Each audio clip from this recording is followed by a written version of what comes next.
안녕하십니까. 오늘 진행을 맡은 자치발전비서관입니다. 인사드리겠습니다. 지금부터 민선 7기 제1차 시도지사 간담회를 시작하겠습니다. 먼저 국민 의례를 하겠습니다. 모두 태극기를 향해 서주시기 바랍니다. 국기에 대하여 경례.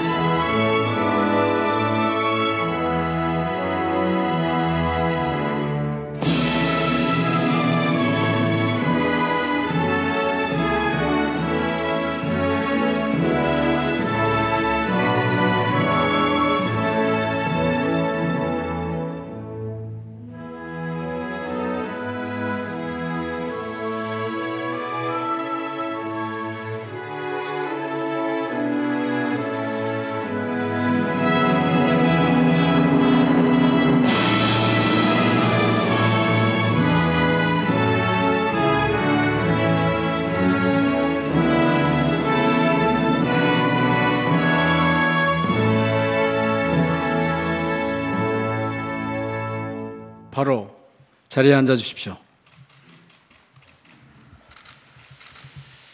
오늘 간담회 진행은 먼저 대통령님 말씀을 듣고 시도지사 협의회 회장님 인사 말씀이 있은 뒤에 17분 시도지사님들의 일자리 구상 발표가 있겠습니다. 이어 경제부총리께서 보고를 하시고 일자리 선언 채택 순으로 이어지겠습니다. 2부는 오찬 간담회로 하겠습니다. 오늘 이 간담회는 KTV 등 방송과 언론을 통해서 실시간으로 국민들께 공개됩니다. 그럼 대통령님께서 모두 말씀을 하시겠습니다. 시도지사님들 아주 반갑습니다. 민선 7기 지방정부 출범 후 처음 간담회를 갖게 되었습니다. 태풍 때문에 간담회를 1차 연기를 했었는데 오늘도 폭우가 계속되고 있어서 마음이 편하지는 않습니다. 걱정했었던 태풍보다 지금 이어지고 있는 폭우의 피해가 더 큽니다. 전례가 없을 정도로 예측이 힘들고 또 시간당 강우량이 기록적인 데다가 언제 끝날지 알 수가 없어서 매우 걱정이 됩니다. 시도지사님들께서 잘 대비해 주시기 바랍니다. 오늘 회의 중에도 만약에 지역에서 긴급한 상황이 발생하면 언제든지 자리에서 입석하셔도 좋습니다. 제가 취임한 후 오늘이 세 번째 시도지사 간담회입니다. 저는 시도지사님들과의 소통이 더욱 활발해져야 한다고 생각합니다. 우리는 소속 정당이 다를 수 있고 또 일하는 무대가 다를 수 있지만 대한민국을 함께 발전시켜 나가야 하는 국정의 동반자입니다. 각 지자체 발전의 합이 대한민국의 발전이기 때문에 지자체의 발전과 대한민국의 발전이 따로 갈 수 없습니다.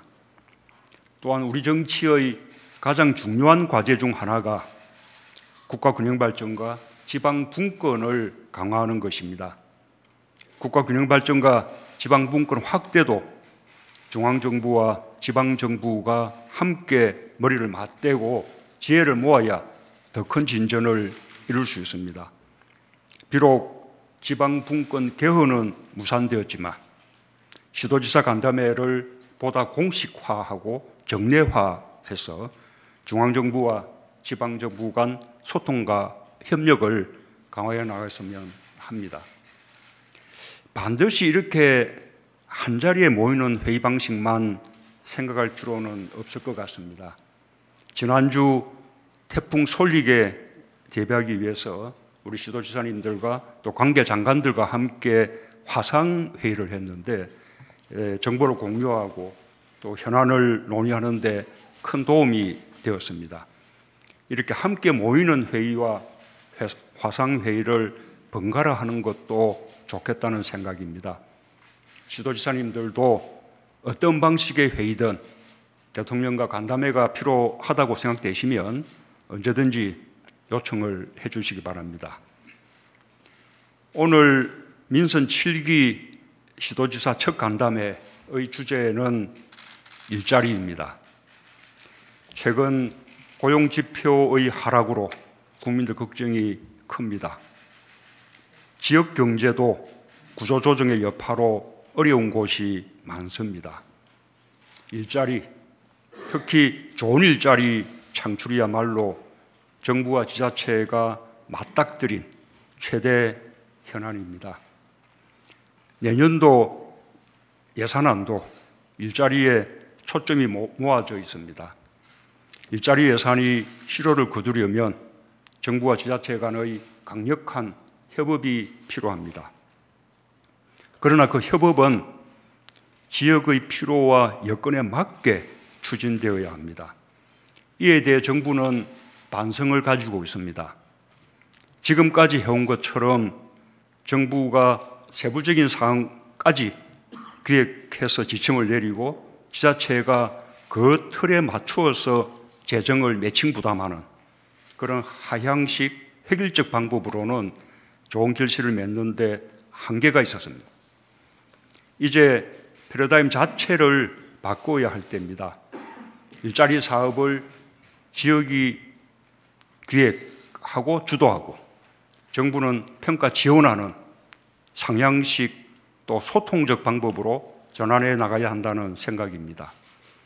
일자리 사업 재원을 지자체가 더 많은 재량을 갖고 또 책임 있게 운용할 수 있어야 지역의 특성에 맞는 다양하고 창의적인 사업이 가능할 것입니다. 지역의 일자리 창출을 위해 내년도 예산안에 대폭 반영되어 있는 지역 밀착형 생활 SOC 사업도 각 지자체에서 적극적으로 활용해 주시기 바랍니다. 오늘 회의에서 지역이 주도하는 일자리 창출, 또 지역이 주도하는 지역산업의 경쟁력 강화, 지역 주력 산업의 혁신과 신산업 육성, 지역이 주도하는 혁신 성장 등에 관해 우리 시도지사님들의 지혜를 모아주시기 바랍니다. 오늘 회의는 우리 시도지사님들께서 말씀을 많이 하시고 또 저를 비롯한 우리 정부는 또 시도지사님들의 말씀을 많이 듣는 그런 회의를 하고자 합니다. 감사합니다.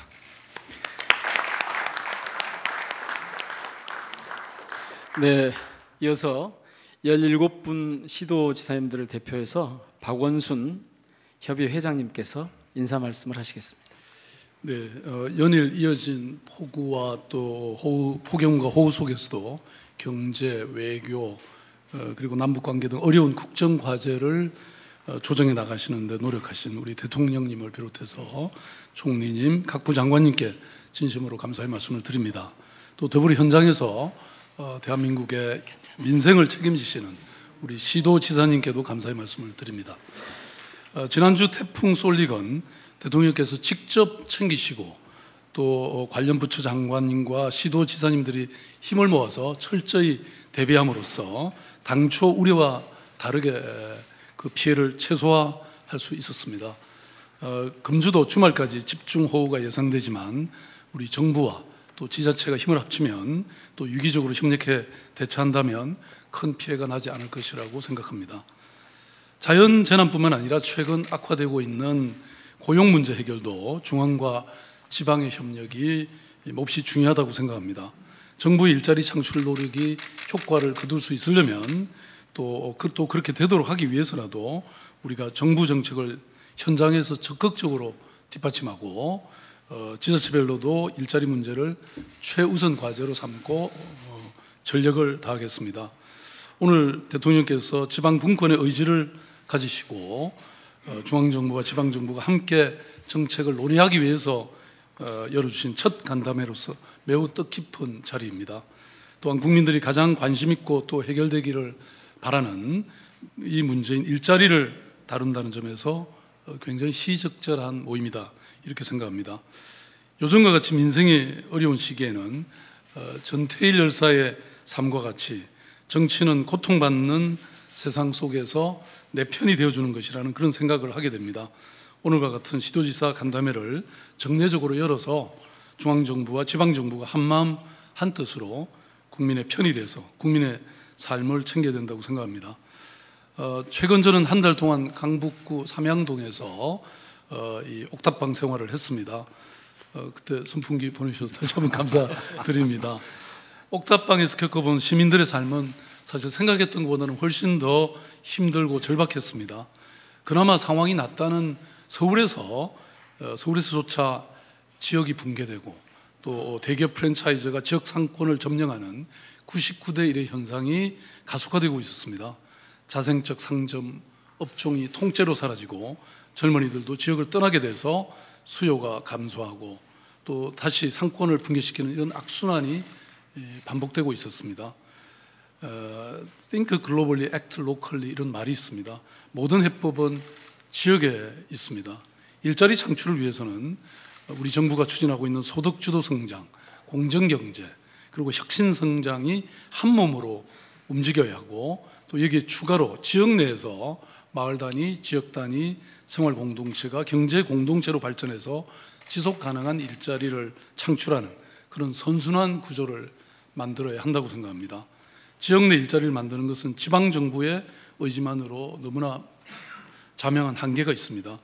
중앙정부의 지원과 협력, 또 민간과 공공의 협력이 융합되어야 하는 어려운 과제인 만큼 중앙정부와 지방정부가 함께 논의할 수밖에 없는 일입니다. 현장을 가장 잘 아는 지방정부가 지역별, 맞춤별 정책을 추진하기 위해서 중앙정부는 지방정부의 자율성을 보장하고 그 대신 제도적 지원과 또 재정적 뒷받침을 아끼지 말으셨으면 좋겠습니다. 저는 아무리 어려운 문제도 전문가 몇 명만 모이고 또 그러면 실마리가 잡히고 해법을 찾을 수 있다고 생각합니다. 이 자리에 계시는 대통령님, 각부 장관님 그리고 시도지사님들이 머리를 맞대면 해결하지 못할 과제가 없다고 생각합니다. 더불어 앞으로는 정부 제안 과제와 함께 민생 현장에 가까이 있는 시도지사들이 공통적인 그런 현안을 중심으로 논의가 이루어진다면 훨씬 더 생산적인 논의가 될 것이라고 확신합니다. 감사합니다. 네, 감사합니다. 그럼 이제부터 시도지사님들께서 각 시도의 일자리 구상과 정책 제안에 대해 발표해 주시겠습니다. 생방송이 이루어지고 있는 관계로 가능한 3분 이내로 발표해 주시면 고맙겠습니다. 송구합니다. 발표 순서는 제주특별자치도부터 시작해서 서울특별시에서 마무리하는 것으로 하겠습니다. 자, 제일 먼저 첫 번째로 원희룡 제주특별자치도 지사님 발표 부탁드립니다. 이쪽에 화면이 제공이 되고요. 거기서 하실 수 있도록 조치했습니다. 알겠습니다. 감사합니다. 바로 발표로 들어가겠습니다. 제주는 양적 지표는 전국 최고로 좋게 나옵니다. 하지만 임금 수준이 낮고 비정규직이 많고 또 대부분의 기업이 5인 미만의 영세 사업장이어서 일자리의 질은 매우 좋지 않습니다. 그래서 우리는 정부 출범과 발맞추어서 지난해 3월에 제주 일자리 창출위원회를 출범시켜서 가동하고 있고요. 또 올해 1월에는 일자리 정책 5년 로드맵을 수립해서 일자리 구조를 다양화하고 질을 높이는 정책을 여러 가지로 추진하고 있습니다. 제주의 특성을 반영해서 대규모 투자 사업 시에는 도민의 80%를 현지에서 우선 채용하는 제도를 마련해서 이미 시행하고 있고 삼다수 등 제주 공기업의 일자리도 대폭 늘렸습니다.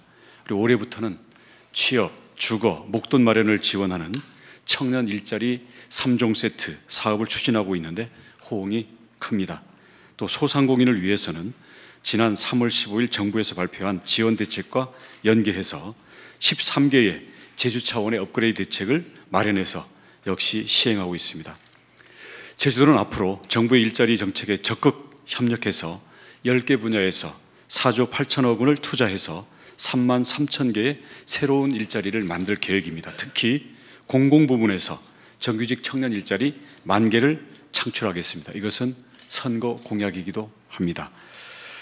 특히 제주가 역점적으로 추진하고 있는 미래 산업 분야인 카본 프리 아일랜드 2030 프로젝트를 통해서도 고부가 가치의 미래 연관 산업을 육성하고 새로운 일자리를 만들겠습니다. 오늘 특별히 대통령님께 드리고 싶은 말씀이 있습니다. 제주는 4차 산업혁명의 핵심 미래 기술인 블록체인을 통해서 혁신적인 일자리를 만들고 경제 영토를 넓혀가고자 합니다. 블록체인은 금융, 물류, 의료, 에너지 등 다양한 사회, 경제 영역에 적용할 수 있으며 새로운 성장의 기회를 제시하고 있습니다. 제2의 인터넷에서 우리 대한민국이 플랫폼과 소프트웨어를 주도할 수 있는 어쩌면 마지막이자 우리에게 새로운 그런 기회가 될 수도 있다는 생각입니다. 저는 지난 8월 8일에 지역 혁신성장회의에서 국제자유도시 제주의 제도적인 특성을 활용해서 블록체인 특구로 지정하고 국가적으로 활용하자라는 건의를 드린 바 있습니다. 제주는 공간적으로 차단되어 있고 제도적으로 특별 자치제도로서 이미 분리되어 있기 때문에 이 특성을 적극 활용해서 제주를 글로벌 블록체인 비즈니스가 이루어지는 블록체인 특구로 지정해 주실 것을 대통령님께 건의를 드립니다. 특히 암호화폐는 블록체인 프로젝트를 지속 가능하게 만드는 핵심적인 인센티브 장치입니다. 블록체인과 암호화폐가 상호작용해야만 블록체인 시장과 함께 다양한 관련 산업을 성장시켜서 산업 생태계 자체를 주도할 수 있습니다. 지금 우리나라에 한 5개 정도의 기업이 세계 인류 수준의 블록체인 원천 기술과 운영 기술을 갖고 있음에도 불구하고 암호화폐 발행과 거래가 우리 국내에서 사실상 금지되어 있기 때문에 스위스로 가서 거기에 세금을 내고 일자리를 만들고 거기에 특허 등록하고 거기에서 기술 인력들을 양성하고 있습니다. 왜냐하면 페이퍼 컴퍼니를 허용하지 않기 때문에 스위스 주쿠라는 지방에 한국 기업들이 가서 스위스의 일자리를 만들어주는 결과가 되고 있습니다. 인구 4만의 주쿠라는 지방에 지난 4년 사이에 11만 개의 일자리가 순전히 블록체인과 암호화폐만 관련해서 이미 창출이 되었습니다. 우리가 이미 세계를 주도할 수 있는 기술을 갖고 있는 이 분야에서 이것을 스위스나 싱가포르 같은 다른 경제에 도움이 되는 이런 양상을 방치하는 것이 너무나 안타깝고요. 물론 여기에는 투기라든지 현행 금융제도와의 충돌이라든지 이런 문제들이 있습니다. 그렇기 때문에 저희가 부작용을 최소화하기 위해서는 엄격한 자격 기준을 두어야 된다고 생각합니다. 그리고 공간적으로는 또 제도적으로는 우리 대한민국 전체와는 분리된 제주도 같은 그런 공간과 제도를 활용해서 위험은 최소화하고 우리 한국이 갖고 있는 가능성을 최대한 키워낸다면 이게 혁신 성장에도 핵심적인 일파만파를 낳을 수가 있고 특히 젊은이들의 좋은 일자리 창출에도 돌파구가 될 수 있으리라고 확신합니다. 우리 암호화폐를 통해서 블록체인 산업에 우리 대한민국이 세계의 플랫폼과 소프트웨어를 주도할 수 있는 이 기회를 놓치면 안 된다고 생각합니다.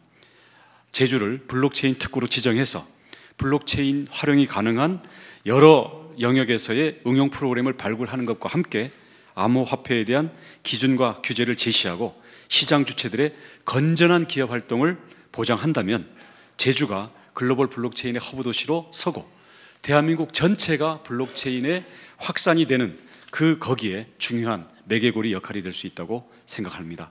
블록체인 산업을 통한 도약과 성장의 기회를 제주도가 앞장서고 대한민국의 모든 지역이 함께 나아갈 수 있는 이런 기회를 우리 대통령님께서 관심을 가지시고 적극적으로 임해 주시기를 정말 간곡히 건의를 드리겠습니다. 감사합니다. 네, 원희룡 지사님 수고 많으셨습니다. 다음은 김경수 경상남도 지사님께서 발표하시겠습니다. 예, 반갑습니다. 완전히 새로운 경남을 만들어가고 있는 경남도지사 김경수입니다. 경남의 일자리 여건이 다른 지역에 비해서 좀 어렵다고 하는 건 조선업, 그리고 자동차, 기계, 이 제조업이 경남의 핵심적인 경제 주요한 부분을 차지하는데 이 제조업의 핵심 산업들이 어려워지고 있으면서 계속 나빠지고 있는 그런 상황입니다. 지표상으로도 보면은 경남의 경제 성장률이 전국 평균 경제 성장률보다 지금 7년째, 8년째 계속 낮고 있고요. 제조업은 특히 더 낮은 상태입니다. 단적으로 보여주는 게 보면은 오른쪽 위에 취업자 비중 중에 제조업은 2015년에 비해서 약 3% 가까이 취업자 비중이 낮아져서 24%가 됐는데 자영업자는 거의 33.9%로 전국 평균에 비해서 약 8% 가까이 높은 그런 상황입니다. 제조업에서 빠져나온 사람들이 자영업으로 계속 빠져나가고 있는 그런 상황입니다. 다음 페이지. 그래서 이런 경남의 상황에서 경남은 경남 경제를 활성화시키기 위한 세 가지 전략을, 첫 번째는 이 제조업을 살리지 않으면 답이 없다라고 해서 제조업 혁신을 최우선적으로 추진해 나가고 있습니다. 그 중에서도 스마트 공장을 통한 제조업, 중소제조업의 혁신, 그리고 스마트 공장을 묶은 스마트 산단, 그리고 스마트 시티, 그리고 농업 분야는 스마트 팜, 수산업에 가면 스마트 양식도 지금 진행을 하고 있습니다. 그리고 전체적으로 이런 스마트 산업들을 경남에 앞서 있는 제조업을 활용한 스마트 산업, 스마트 부품 산업까지도 경남 제조업 혁신을 통해서 활성화시켜 나가자라고 하는 것이 경남 경제 혁신의 첫 번째 전략입니다. 두 번째는 이런 과정에서 지금 4차 산업이라든지 이런 부분들이 플랫폼 경제, 공유 경제를 통해서 일자리를 만들어 나가고 있는 그런 산업들이 불가피하게 함께 활성화될 수밖에 없다라고 생각합니다. 세 번째는 사회적 경제를 활성화시키겠다라고 그런 전략을 세우고 있습니다. 다음 페이지요. 근데 문제는 다른 전략들이나 여러 가지 일자리 여건을 개선하기 위한 정책들은 진행을 하는데 제조업 혁신에서 왜 스마트 공장이어야 하는가에 대해서 좀 오늘 말씀을 좀 드리고 싶습니다. 우선 스마트 공장으로 가고 있는 다른 나라들의 사례를 보더라도 독일의 인더스트리 4.0 플랫폼이라든지 미국의 제조업 르네상스, 중국의 자주창신, 일본도 마찬가지고 벌써 우리나라보다 한 7, 8년 앞서서 스마트 공장이 국가적으로 집중을 하고 있습니다. 스마트 공장을 그동안 우리나라도 산자부와 중기부 중심으로 스마트 공장을 지원을 해왔는데 지원했던 스마트 공장들의 통계를 내보니까요. 우선은 불량률이 대폭 줄어듭니다. 그렇게 해서 전체적으로 경쟁력과 생산성이 올라가고 당연히 원가 경쟁력이 생기니까 매출액이 올라갑니다. 근데 이제 스마트 공장을 추진하면서 제일 걱정을 했던 게 이게 설비도 자동화되고 로봇 산업이 당연히 산업용 로봇이 투입되고 하면은 고용 문제는 어떻게 되냐, 고용이 주는 거 아니냐라는 걱정을 했는데 중기부에서 조사한 2016년까지 스마트 공장으로 바뀐 업체들 2,800개 조사를 해보면 그 중에 잘 된 데도 있고 못 된 데도 있는데 전체적으로 고용은 2.2명이 느는 걸로 나왔습니다. 다음 페이지죠. 그래서 경남에 있는 경남의 지역에 스마트 공장으로 바뀐 기업들을 쭉 좀 방문을 해봤습니다. 그 중에 첫 번째 신신사라는 사례인데요. 약 200여 명, 지금은 180명 정도 고용하고 있는 기업입니다. LG전자의 1차 협력업체입니다. 지금까지 약 27억을 투자해서 스마트 공장으로 바꿔왔고 스마트 공장이 1단계, 2단계, 3단계 고도화까지 크게 4단계가 있는데 1단계에서 2단계로 넘어가는 전체적으로 보면은 우리나라의 스마트 공장 수준이 좀 늦기 때문에 2단계로만 가도 좀 빠른 편입니다. 그 중에서 12억 원 중에 4억 원이 정부 지원이었고 8억 원이 자체 투자였습니다. LG전자 본사에서 15억 원을 무이자로 2차 보전 사업으로 융자를 해줬고 본사에서 SCM 공정관리 시스템 팀이 파견이 돼서 스마트 공장 지원을 했습니다. 그렇게 해서 대중소기업 상생의 모델로도 만들어서 고용 부분만 보겠습니다. 나머지는 당연히 올라가는 거니까요. 고용이 20%가 증대가 됐는데 150명에서 180명으로 늘었습니다. 매출이 늘어나면서 당연히 고용이 느는데 핵심은 늘어난 30명 중에 청년이 20명이 고용이 됐습니다. 그리고 5명이 영구직이었습니다. 그 밑에 작은 공장의 사례도 보면은 신성정밀은 지금 이제 갓 초기 단계 스마트 공장을 추진하고 있는데요. 1억 원을 투자를 했는데 5천만 원이 중기부 지원이고 5천만 원이 자체 자금입니다. 여기도 마찬가지로 작은 공장임에도 고용이 21명에서 25명으로 늘었습니다. 다음 넘어가 주십시오. 결국 스마트 공장이라고 하는 게 경남의 제조업이 전체 총 부가가치 생산액의 약 40%가 넘는 비중을 차지합니다. 고용만 보더라도 10인 이상의 그 제조업이 약 30만 명이 넘는, 그렇게 전체 제조업 40만 명 중에 80% 가까운 비중을 차지합니다. 이 제조업이 계속 경쟁력이 하락하는 이상에는 자영업도 살아나기가 어렵습니다. 그래서 제조업 일자리를 혁신하고 제조업을 혁신하고 제조업 일자리를 좋은 일자리로 만들어내야 거기서부터 다른 산업들도 함께 살아날 수 있는 거다라고 생각합니다. 근데 이렇게 이제 제조업 혁신을 추진해 나가려고 보니까 제일 애로사항이 조선 자동차가 지금은 어려운 상황입니다. 그러니까 민간 금융기관에서 조선 자동차 부품업체다라고 하면은 자금 지원을 문을 닫아버립니다. 오히려 거꾸로 나갔던 대출도 회수하는 그런 상황이라, 그렇다면 정책 금융이 꼭 필요한데, 예를 들어 전체 100을 투자를 해야 되면 자체 자금이 약 한 20-30%, 그다음에 정부 지원이 일부 들어가고, 그리고 대기업 본사나 대중소기업 상생 차원에서의 지원이 있으면 나머지 자금은 정책 금융으로 지원이 필요한데, 지역의 특성에 맞는 정책 금융 지원이 꼭 필요합니다. 그래서 독일 같은 경우에는 KfW라고 독일 우리의 산업은행에 해당하는 독일 재건은행이 그 정부에도 있지만 주 정부 단위로도 존재를 합니다. 그래서 장기적으로는 최소한 권역별로 이런 지역 정책 금융기관이 필요하지 않겠냐. 그리고 지금은 단기적으로는 신보나 기보, 지역 신보 같은 곳에 각 지역에서 집중하고 있는 일자리 대책, 경제 혁신 대책에 필요한 트랙을 별도로 만들어서 그쪽에 대한 지원이 집중될 수 있는 그런 지역의 정책 금융 체계를 좀 혁신해 주실 것을 정부에 간곡하게 건의를 드립니다. 네, 이상입니다. 네, 김경수 지사님 감사합니다. 이어서 이철우 경상북도 지사님께서 발표하시겠습니다. 예, 저는 주어진 시간 3분을 한번 지키려고 노력해보겠습니다. 경상북도 정말 어렵습니다. 다 어렵겠지만 우리 구미 포항이 먹여 살렸는데 두 군데가 완전히 추락해가지고 철강이 지금 한 34%, 구미 모바일은 한 40%가 지금 격갑을 했습니다. 그래서 1년에 청년들이 한 6,500명 빠져나가고 태어나는 아기보다 어른들이 많이 돌아가셔가지고 가만히 있어도 인구가 10,000명 이상이 줄어드는 그 정말 인구가 심각한 특단의 대책이 필요해서 제가 도의사 되면서 일자리밖에 없다. 그래서 일자리를 어떻게 할 거냐. 기업 유치 1번, 2번이 문화관광산업, 3번 농업이다. 이 세 가지를 하는데 기업 유치를 하는데 포항하고 구미에 공장을 많이 닦아놨습니다. 그런데 분양이 안 됩니다. 지금 분양가가 너무 높습니다. 그래서 이거를 좀 정부에 지원해서 좀 낮춰달라는 당부를 드리고, 지금 대기업에서 투자를 한다고 하는데 대기업에서 지역에 좀 가도록 권유를 좀 해주십사 하는 부탁을 드립니다.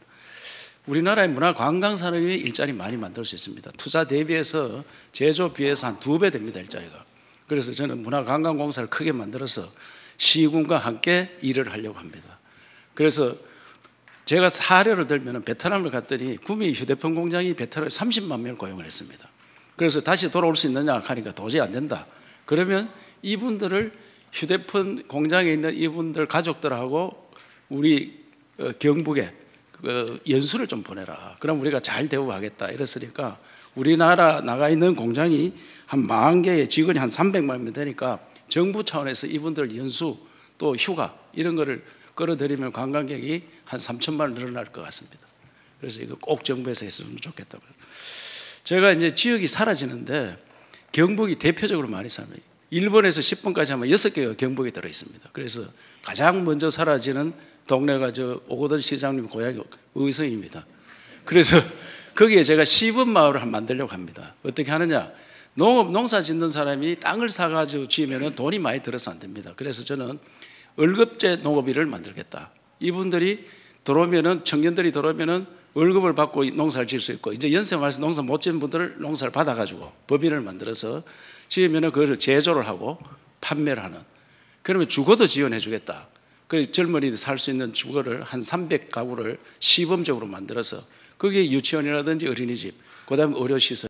그래서 이제 복지부 장관님한테 산부인과 의사를 나라에서 좀 채용해서 지역에 좀 파견을 해달라. 그래야지 청년들이 들어올 거다. 그래 애기도 놓.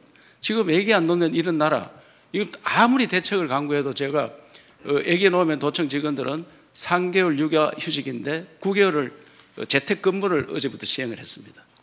재택근무를. 그래서 특단의 대책을 안 하고는 애기 놓는 마을이 안 된다. 그래서 사라지는 마을을 살아나는 마을을 만들겠다. 오늘 중요한 일자리는 경로당 행복도우미.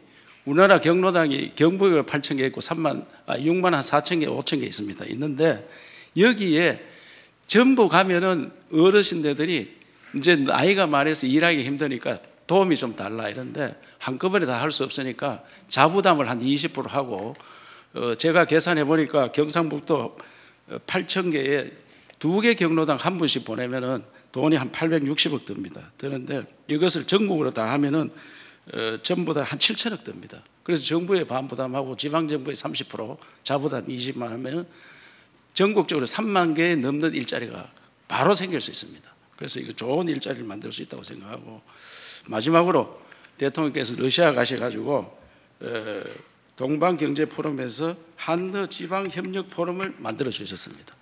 그래서 포항에서 11월 8일 날 회의를 개최하는데 러시아에서 9개 주에서 옵니다. 그럼 우리 17개 시도지사 다 참석하시고 하는데 꼭 오셔서 이걸 첫 회의를 잘 주관을 해 주셔야지 회의가 성공적으로 될 수 있고 또 남북관계가 잘 되면 북방 경제를 가는데 러시아와 같이 할 수 있습니다. 그래서 대통령 꼭 참석하시고 또 정부에서 돈을 10원도 안 준다고 하면 정부에서 주관하는 게 안 되기 때문에 대통령께서 주관하는 행사 많이 알고 2억만 보태 주시기를 당부드리겠습니다. 3분 뒤에 하려고 노력했는데 그래도 한 4분 걸린 것 같습니다. 감사드립니다. 예, 이철우 지사님 수고 많으셨습니다.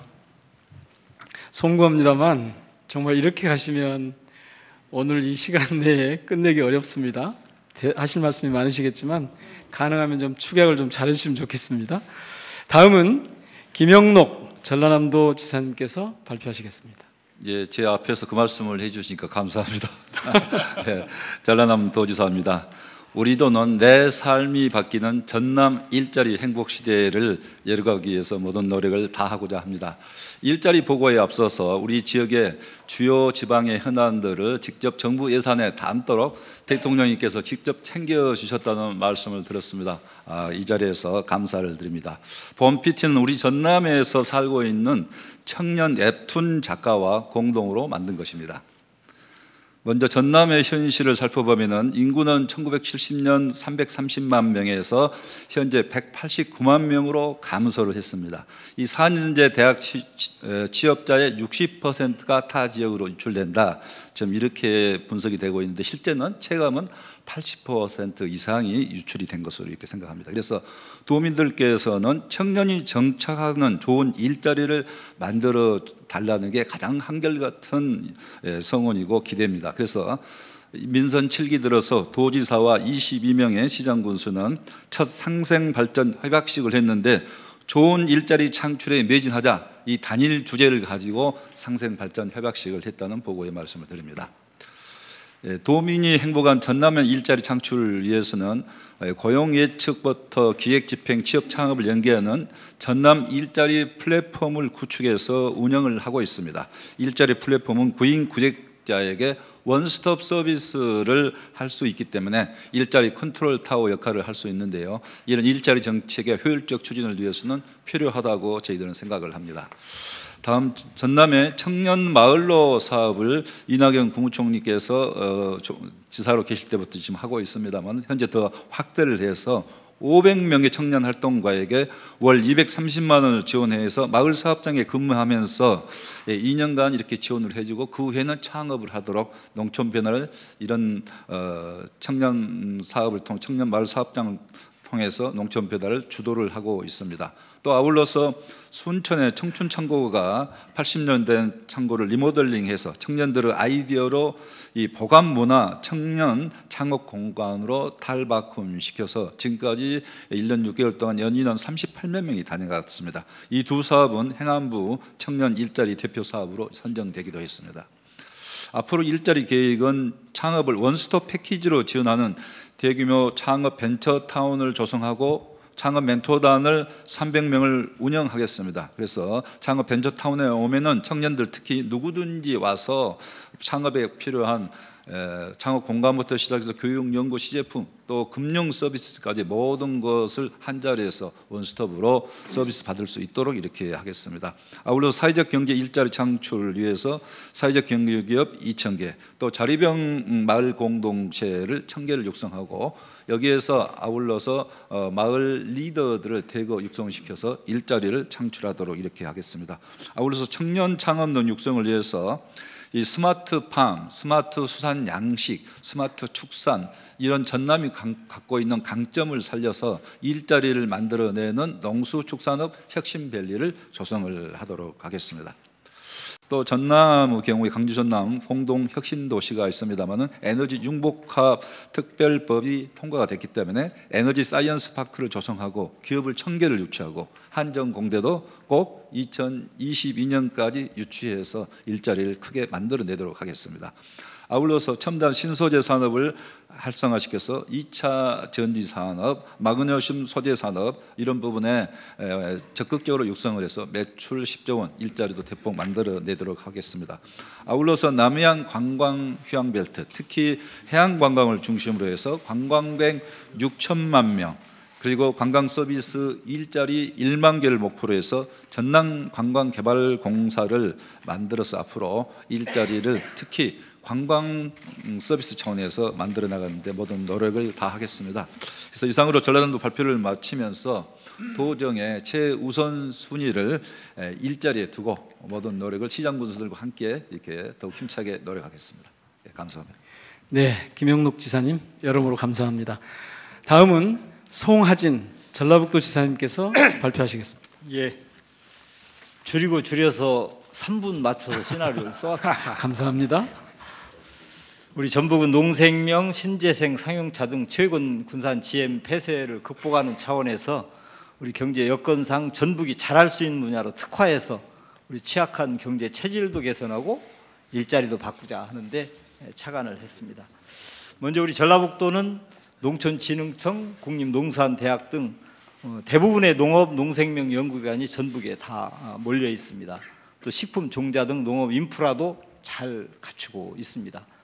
기본적으로 산업 구조와 생태계가 매우 취약하고 최근에 이제 군산 조선소 GM 공장 폐쇄로 인해서 너무나 큰 위협이 되고 있습니다.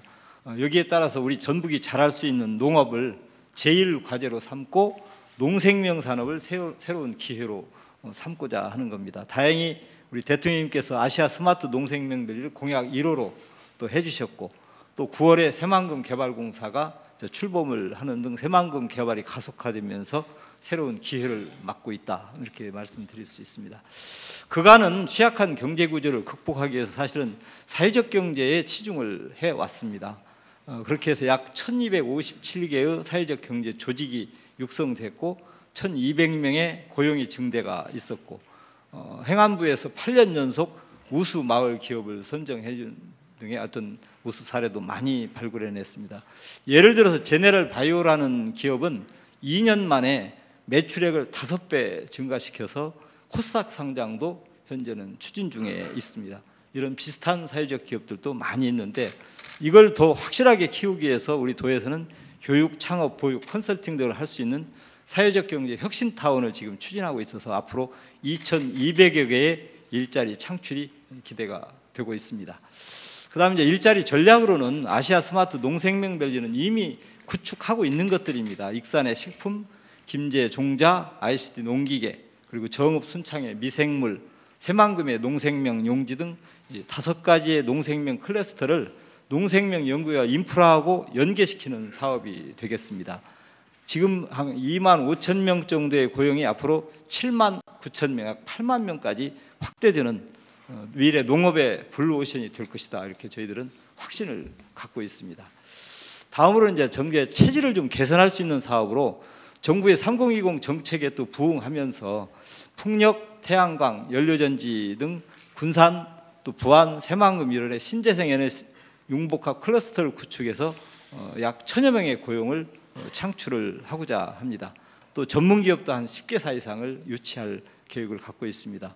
또 우리 전북은 상용차 생산의 94%를 생산하고 있는 지역입니다. 앞으로 이미 구축된 새만금, 방조제, 하부도로 등을 활용을 해서 상용차 중심의 산업 생태계를 구축해서 약 6천여 명의 고용을 증대시키고자 합니다. 이 사업들은 군산 GM이나 조선소 폐쇄에 따른 대체 산업으로 매우 환영을 받고 있는 사업들이다. 신속한 추진이 될 수 있도록 도와주시기 부탁드리면서 자그마한 정책 제언을 두 가지만 드리겠습니다. 김제는 특장차 전문 농공단지가 있습니다.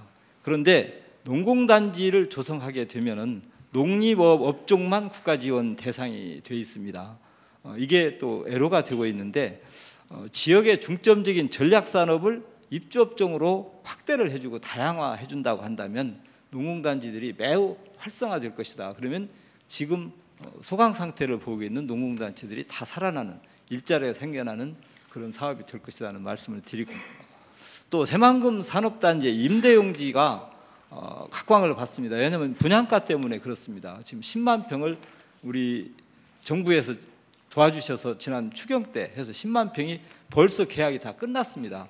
지금 약 20만 평의 추가 수요가 기다리고 있는 상태인데, 이 임대용지 분명한 어떤 증거를 내놓으라는 정도 가는데 이 좀 조건을 좀 완화해 주시고, 특히 이 임대료를 계산할 때 재산가액의 1%를 외국인 기업은 해주고 있고 국내 기업은 5%를 적용합니다. 이걸 국내 기업도 똑같이 해준다면 엄청난 투자 유치가 될 것으로 저희들은 보고, 새만금 지역도 조만간에 많은 기업들이 차지하는, 그래서 많은 일자리가 창출될 것이다 이렇게 보고 개선할 수 있도록 그렇게 좀 해주시기를 부탁 말씀드리겠습니다. 이상입니다.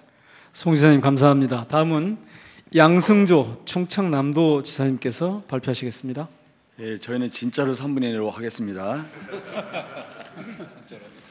충남은 사회 서비스 확대로 저출산 고령 문제를 해결하고 일자리도 만들자는 내용을 말씀드리겠습니다. 최근 국가 소멸이라는 말이 나올 정도로 저출산 고령화 문제가 심각합니다. 앞으로 대한민국 모든 정책의 초점이 여기에 맞춰져야 한다고 저는 생각합니다.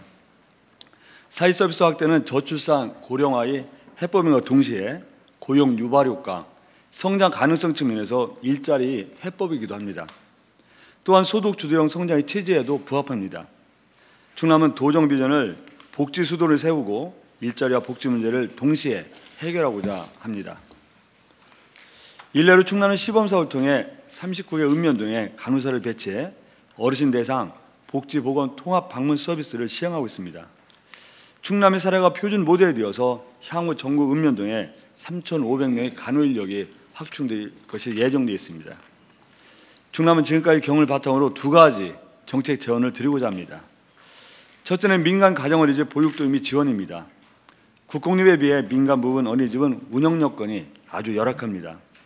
정부에서도 2019년부터 어린이집 보조교사 15,000명을 확충하기로 결정했습니다. 그럼에도 불구하고 가정어린이집의 경우 보육교사가 보육 외의 일까지 맡는 경우가 많습니다. 충남에서는 보육교사가 아이 돌보는 일에만 전념할 수 있도록 청소, 조리 업무를 전담하는 보육도우미들이 활동 중입니다. 채용 규모가 1,500명이나 되고 보육 서비스 질을 높이는 데 기여했습니다. 충남에서 검증된 이 정책이 전국적으로 확산된다면 당장 34,000의 일자리가 생겨날 것입니다. 둘째는 방문 의료를 활성화하자는 것입니다. 많은 어르신들이 거주지 인정을 희망하는 등 방문 의료 수요는 늘고 있지만 현재의 건강보험 체계만으로는 미흡한 실정입니다. 우리나라도 별도의 방문 의료 수가를 책정하여 선진국처럼 민간 시장이 활성화되도록 지원해야 합니다. 아울러 인프라 구축을 해 지역별 센터 조성을 건의드립니다. 이러한 기반이 만들어지면 전국적으로 320개 센터에 4,800명의 일자리가 창출되고 고령화가 더 심화될수록 이 숫자는 더욱 늘어날 것입니다. 건강보험 재정 악화를 우려하는 의견도 있지만 방문 의료가 입원을 대체하게 되면 오히려 재정은 개선될 것이라는 것이 선진국에서 검증된 사실입니다. 이상으로 정책 제언 설명을 마치며 충남의 재원이 일자리와 복지 문제를 동시에 해결하는 데 기여하기를 바랍니다. 감사합니다. 예, 양승조 지사님 수고하셨습니다. 이어서 이시종 충청북도 지사님께서 발표하시겠습니다. 예, 충북도 지사입니다. 저는 솔직히 말씀드려서 3분 조금 넘는 걸 미리 신고를 합니다. 충북의 경제 상황입니다. 실질 GRDP가 53조 5천억으로 전국의 3.5% 차지합니다. 경제 성장률 6.39%, 고용률 70.2%, 실업률 2.5%로 비교적 잘 나가는 편입니다. 이 점에 대해서 대통령의 관심과 지원으로 잘 나가는 충북 경제에 대해서 감사드리고 2020년에 충북 인구는 전국 대비 3%지만 경제 비중은 4%를 목표로 그리고 1인당 GRDP 4만 불을 목표로 추진하고 있다는 점을 말씀을 드립니다. 다음입니다. 충북형 일자리 창출 사례입니다. 충북은 생산적 일자리 창출에 전력을 다해왔습니다.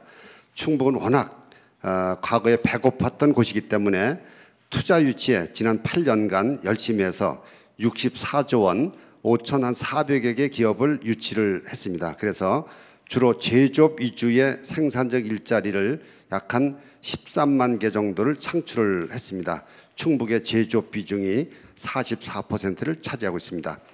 충북은 주로 내륙 지방에 적합한 6대 신성장 산업, 바이오, 화장품, 뷰티, 태양광, 유기농, 반도체, ICT 그리고 2차 전지 이쪽에 신경을 많이 써서 이것이 다행히도 세계 경제 흐름과 아주 잘 맞아떨어져서 많은 효과를 보고 있다고 생각합니다. 민선 7기 때는 40조 원을 목표로 열심히 추진하겠습니다. 또 하나는 생산적 일손 봉사입니다. 일손이 부족한 농가와 중소기업의 도시의 유휴 인력을 투입을 해서 생산 현장에 일손 봉사를 시키는 겁니다. 지난 한 해에 9만 7천 명을 투입을 했는데 그래서 충북에 인력난을 어느 정도 해소하고 있다고 생각합니다. 4시간 봉사를 해주면은 교통비 쪽으로 2만 원을 도와 시군에서 지급해주는 이런 제도입니다. 또 하나는 행복결혼 공제 사업이라고 해서 중소기업 근로자들이 결혼할 때 목돈을 좀 한 5천만 원 정도 마련해 주자 그렇게 해서 매월 본인과 회사와 도와 시군이 합해서 80만 원 적금을 들어서 5년 후에 5천만 원 정도 받아가는 이런 제도를 해서 결혼과 출산 그리고 장기 근속을 함께 유도해 나가고 있습니다. 정책 구상입니다. 국가 균형 발전, 혁신 성장 잠재력 확보를 위한 국토 X축을 완성했으면 좋겠습니다. 경부축에 비해서 강호축이 상대적으로 낙후되어 있습니다. 강호축은 강원에서 충청을 거쳐서 호남을 연결하는 축이라고 생각되는데 여기를 집중 개발해서 X축을 완성할 필요가 있겠다. 인구나 산업, 경제 면에서 경부축 대 강호축의 비중은 8대2 내지 7대3 이런 정도입니다. 강원과 호남 간에 끊어진 국토를 좀 연결하자. 솔직히 말씀드리면 강원권과 호남권 간에는 얘기 들어보니까 친구도 별로 없고 동창도 없고 사돈도 별로 없다 이런 얘기를 제가 많이 들었습니다. 그래서 강원, 충청, 호남을 연결하는 교통망을 구축하자. 지역별 전략 산업을 육성을 해서 경부축이 주로 중후 장대형의 산업이었다면은 강호축은 앞으로 경박 단소형의 산업을 유치시켜서 국가 신성장 거점 지대로 육성할 필요가 있겠다. 그다음에 남북교류 협력을 추진한다 이렇게 생각합니다. 건의사항으로 제5차 국토종합계획 그리고 한반도 신경제 지도에 강호축을 좀 반영했으면 좋겠다는 말씀드리고 특히 충북 입장에서는 오송에서 제천 간 끊어진 철도를 고속화시켜서 목포에서 오송, 제천, 강릉 장기적으로는 원산, 시베리아까지 연결되는 철도가 완성됐으면 좋겠다는 건의 말씀드립니다. 그리고 오송과 충주의 바이오 국가 산단 조성을 건의드립니다. 청주국제공항의 거점 항공사 운송사 면허도 함께 건의를 드립니다. 네 번째 정책 제안입니다. 국가혁신 클러스터가 전국에 14군데가 있습니다. 이 전국 14군데 국가혁신 클러스터 내에 창업, 신설, 투자 기업에 대해서 조세 감면 조치를 해주시고 이 대표 업종에 대해서 R&D 예산 지원을 대폭 늘렸으면 좋겠다 하는 건의 말씀을 드리겠습니다. 관련된 조세 특례 제한법을 개정해 주시기를 건의를 드립니다. 마지막으로 대기업 유보 자금을 사회적 SOC 등에 투자할 때 과감한 정부의 인센티브를 제공해 주시기를 건의드립니다. 그렇게 해서 사회적 가치를 창출하고 지역 경제를 활성화시키고자 하는 겁니다. 사업 개요는 외국에 비해서 특히 취약한 우리나라 지방의 사회적 SOC 그리고 주민 수건 소규모 SOC에 기업에서 투자할 때 과감한 정부 지원, 즉 투자액 손비 처리나 법인세 감면 또 선 기업에서 투자를 하면 나중에 정부가 재정 지원을 해주는 이런 방안도 함께 했으면 좋겠다는 말씀을 드립니다. 지방의 경우에 특히 그 대학의 기숙사 문제라든지 국제 회의를 할 만한 그런 컨벤션 시설도 거의 없고 외국인들이 대규모 와서 묵을 관광 호텔도 거의 없습니다. 국제 대회를 일으킬 만한 체육 시설도 부족합니다. 그래서 이런 그 소위 전 사회적 SOC라 표현했는데 사회적 SOC에 대기업의 유보 자금을 끌어들이는 그런 방법을 강구했으면 좋겠다는 말씀드리고 여기에 대한 관련법을 꼭 좀 개정해 줬으면 좋겠다는 건의 말씀을 드립니다. 마지막으로 SK 청주에는 SK 하이닉스 청주 공장 M15 라인이 준공이 이제 됩니다. 이 준공식에 대통령께서 꼭 참석해 주셔서 용기를 좀 줬으면 좋겠다는 말씀을 드립니다. 이상입니다. 네, S였습니다. 다음은 최문순 강원도지사님께서 발표하시겠습니다. 네, 미리 짠 건 아닌데 충북지사님 말씀하신 강호 축전 꼭 부탁드리겠습니다. 네, 강원도 보고 드리겠습니다. 강원도는 노사정 대타협 모델을 가지고 있는데요. 덴마크나 핀란드 같은 북유럽 복지 국가들이 채택하고 있는 고용 안정 정책입니다. 저희 강원도 고용률은 2014년부터 꾸준히 성장해서 작년도에 사상 처음으로 전국 평균을 넘어섰습니다. 그동안 전국 최하위였다가 역사상 처음으로 전국 평균을 넘어섰는데 올해 6월부터 하강 반전이 돼서 저희들도 이것을 재반전시키기 위해서 노력하고 있습니다. 저희들이 갖고 있는 정책은 저희 강원도의 산업이 매우 취약해서 음식 숙박업 하는 분들이 많습니다. 이분들이 이제 최저임금에 좀 취약해서 저희들하고 여러 차례 회의를 해서 최저임금은 확실히 보장을 해주되 그분들이 겪고 있는 어려움은 도와 시군에서 해결해 드리겠다고 해서 저희들이 채택한 정책이 4대 보험료를 전액 지원해 드리는 정책이 되겠습니다. 92,000원씩 지금까지 2만 명 지원을 했고 사업주와 근로자가 모두 만족해서 노동시장을 안정시키는 정책으로 지금 진행되고 있습니다. 다음 장 부탁드립니다. 저희들이 더 중점을 갖고 추진한 정책이 이제 일자리 공제조합인데 벨기에의 겐트 지방에서 먼저 시작됐다고 해서 겐트 시스템이라고도 불리고 사회적 연대임금이라고도 불리고 적극적 노동시장 정책이라고도 불립니다. 뭐냐면 근로자 한 명이 매달 15만 원을 내면 회사에서 15만 원을 같이 태워주고 도와 시군에서 20만 원을 내줘서 매달 50만 원씩을 적금처럼 부어주는 그런 정책이 되겠습니다. 이것이 이제 근로자는 임금 안정에 효과가 있고 또 사업자로서는 근로자들이 이동해 다니지 않기 때문에 이것도 사업자들도 매우 좋아하는 정책이 되겠습니다. 저희들이 이걸 최대한 늘릴 정책을 가지고 있습니다. 세 번째는 이제 적극적 노동시장 정책을 펴려면 구직자를 전수 관리를 해야 됩니다. 그렇게 하려다 보니까 일자리 관련 조직들이 고용부, 강원도, 우리 시군, 대학 이렇게 전부 흩어져 있어서 이걸 모두 통합해서 고용을 원하는 사람 한 사람 한 사람을 전수 관리하는 시스템을 저희들이 구축해 나가고 있습니다. 건의사항 올리도록 하겠습니다. 작년도에 이게 정부 일자리 사업이 25개 부처에 180개 사업으로 17조 원이 편성됐는데 이게 대부분 일자리 사업이 아니고 각 부처의 인건비를 이렇게 일자리라고 하고 있습니다. 근데 국민들이 이걸 일자리로 받아들이질 않습니다. 여기 보면 문화재 돌봄 사업이라든지 가축위생 방역 지원 사업이라든지 우리 도에서도 일자리 사업 내라 그러면 각 부처가 자기네 사업을 전부 올려서 이걸 일자리처럼 하고 실제로 이 중에서 일자리 직접 사업은 2조 7천억 정도 됩니다. 그래서 이걸 좀 한번 정리를 해주시고 가능하면 그런 돈들은 지역으로 내려보내서 아까 지역에서 효과 있는 정책을 쓸 수 있도록 해주시면 고맙겠습니다. 다음 건의를 드리겠습니다. 규제 완화. 우리 정부의 일자리 정책 중에 하나가 혁신성장 규제 완화인데 이게 결국은 최종적으로는 인허가로 귀결되도록 되어 있습니다. 그래서 인허가만 빨리빨리 진행돼도 생길 수 있는 일자리가 예를 들어서 우리 양양공항이 지금 텅 비어 있는데 저기에 이제 항공사를 하나 설립하겠다는 분이 있습니다. 투자를 하겠다. 근데 이게 좀 이런저런 이유로 늦어지고 있는데 항공사가 하나 생기면 비행기 한 대에 100명의 정규직 일자리가 생깁니다. 근데 이런 것들을 빨리빨리 진행할 수 있도록 독려해 주시고 예를 들어 춘천 속초간 철도도 약 2만 개의 일자리가 생길 수 있는데 지금 정부 부처에서 약 1년간 이게 유보되어 있습니다. 이런 것들을 지금 한병도 정무수석께서 열심히 챙기고 계신데 대통령님께서 한병도 정무수석께서 하시는 대로 해라 이렇게 좀 한번 지시를 해주시길 부탁드리겠습니다. 고맙습니다. 감사드립니다. 네, 최문순 지사님 감사합니다. 이어서 이재명 경기도지사님께서 발표하시겠습니다. 네, 대통령님 이런 자리 마련해 주셔서 너무 감사드립니다.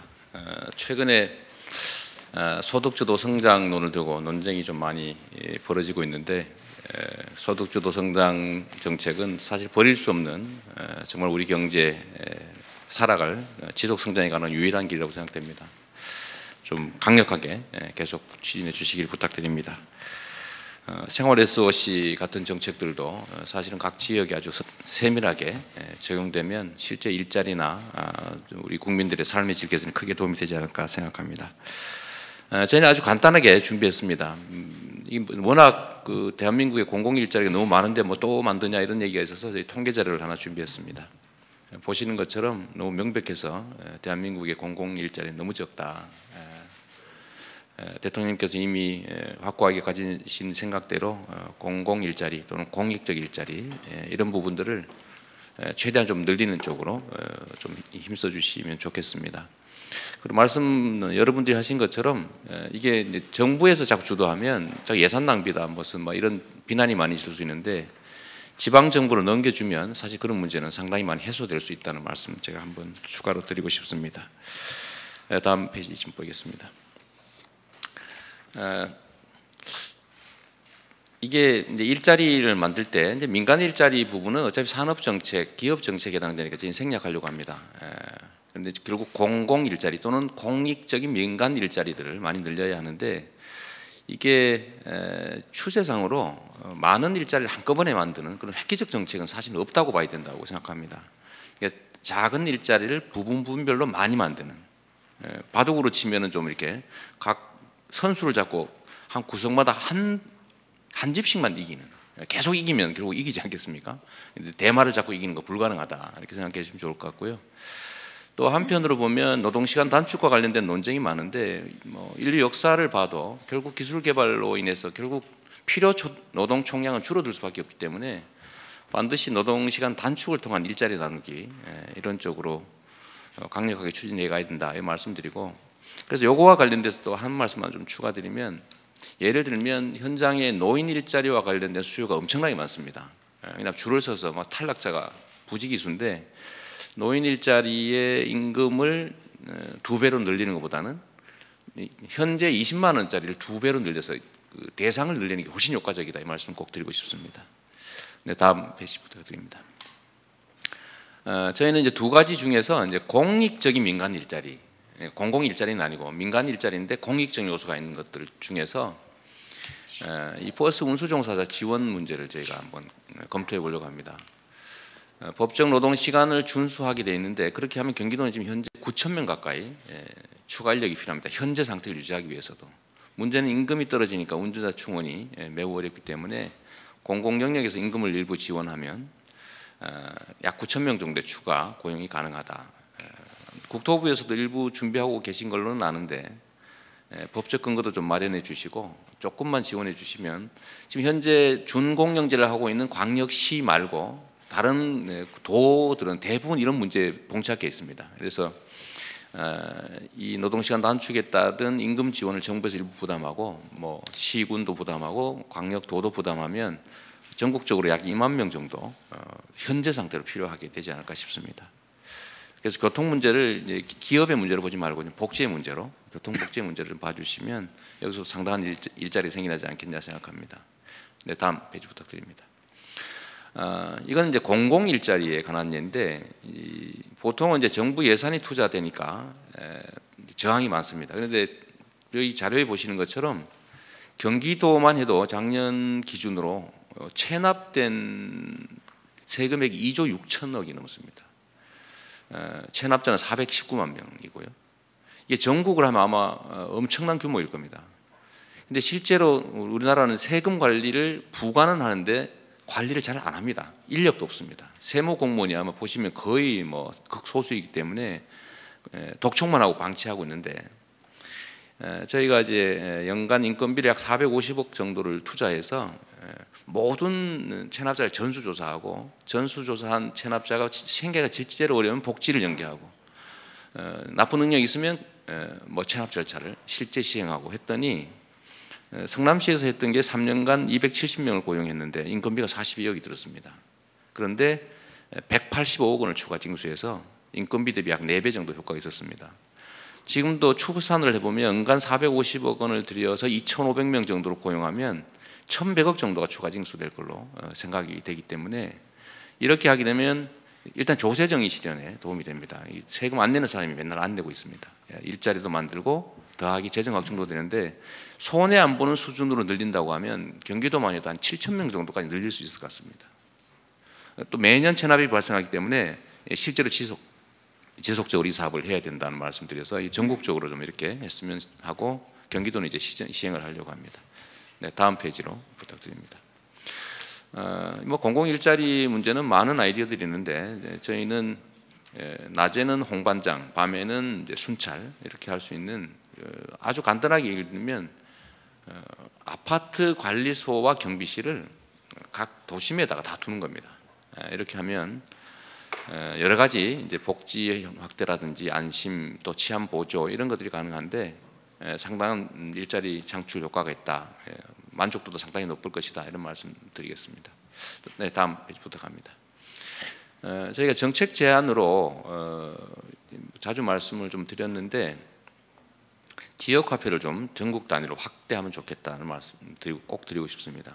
근데 지역화폐는 자체적으로는 잘 안 됩니다. 복지 지출을 해당 지역화폐로 지급해서 한 번은 반드시 해당 지역이 쓰게 하면 예를 들면 전남에 배정된 아동수당이 반드시 전남에 쓰여지게 해야 됩니다. 지금은 현금으로 지급하니까 다 여기로 유출되죠. 그런데 이거를 지금 현재 상태로는 각 지역이 지역화폐가 준비되어 있지 않기 때문에 강제하기는 어렵습니다. 성남의 은수미 시장이 매우 고생하던데 그래서 저희가 제안 드리고 싶은 거는 선택권을 주고 지역화폐로 받는 사람에게는 추가로 좀 인센티브를 주는 겁니다. 그거를 국가, 지방정부, 광역, 시군구가 분담을 하면 크지 않습니다. 그래서 지역화폐를 쓰는 사람들한테 한 20-30% 정도 추가 지원을 해주면 해당 금액들이 지역에 쓰여질 수 있죠. 이 지역화폐 문제는 실제로 영세 자영업자들에 대한 아주 큰 대책이 되기도 합니다. 매출이 실제로 증대됩니다. 아주 소액으로 효과가 있다는 건 이미 연구상으로 증명되기 때문에 골목도 살리고 지방도 살리고 영세 자영업자 대책도 되고 하기 때문에 이 부분에도 좀 관심을 좀 많이 가져주시면 좋겠습니다. 네, 다음 부탁드립니다. 우리 경기도 문제이기도 하고 대한민국 경제 전체의 문제이기도 한데 대통령님께서 지금 추진하고 계시는 평화경제 이건 우리 경기도 입장에서 매우 중요한 일이기도 합니다. 통일경제특구는 뭐 정부에서도 연구를 해 보셨을 걸로 생각됩니다만 경기도 자체 연구 결과에 의하면 100만 평을 조성하면 약 7만 3천 개의 일자리가 생겨난다고 합니다. 그래서 정부의 통일경제특구 또 평화경제, 동아시아 철도공동체 이 추진에 대해서 전적으로 응원드리고 또 경기도 입장에서는 매우 중요한 일이기 때문에 꼭 됐으면 좋겠다 이 말씀 드리고 싶습니다. 뭐 정리 말씀을 좀 드리면 좀 어렵겠지만 경제의 체질을 개선하기 위해서는 소득주도 성장은 반드시 필요하고 특히 우리 대통령님께서 존경하는 인물이 루즈벨트라고 제가 알고 있는데 대공황 때 결국 어떤 정책을 취했느냐 경제의 순환이 멈추었을 때 또 독점이 됐을 때 어떤 현상이 벌어졌고 대응책은 어떤 건지는 이미 역사적으로 증명된 것 같습니다. 그중에 핵심이 그야말로 소득주도 성장이라고 보여지기 때문에 힘내시고 강력하게 밀어붙여서 구조를 좀 바꿔주시면 정말 좋겠습니다. 네, 감사합니다. 네, 감사합니다. 지금까지 9분 지사님들 발표를 들었는데요. 대개 5분에서 6분 정도씩 쓰셨습니다. 저희가 예정한 시간이 이미 지났습니다. 대단히 송구합니다만은 이제 시장님들께서 하실 차례인데요. 꼭 3, 4분 정도로 추격해 주시면 고맙겠습니다. 다음에는 이춘희 세종특별자치시장님께서 발표하시겠습니다. 예, 세종특별자치시장입니다.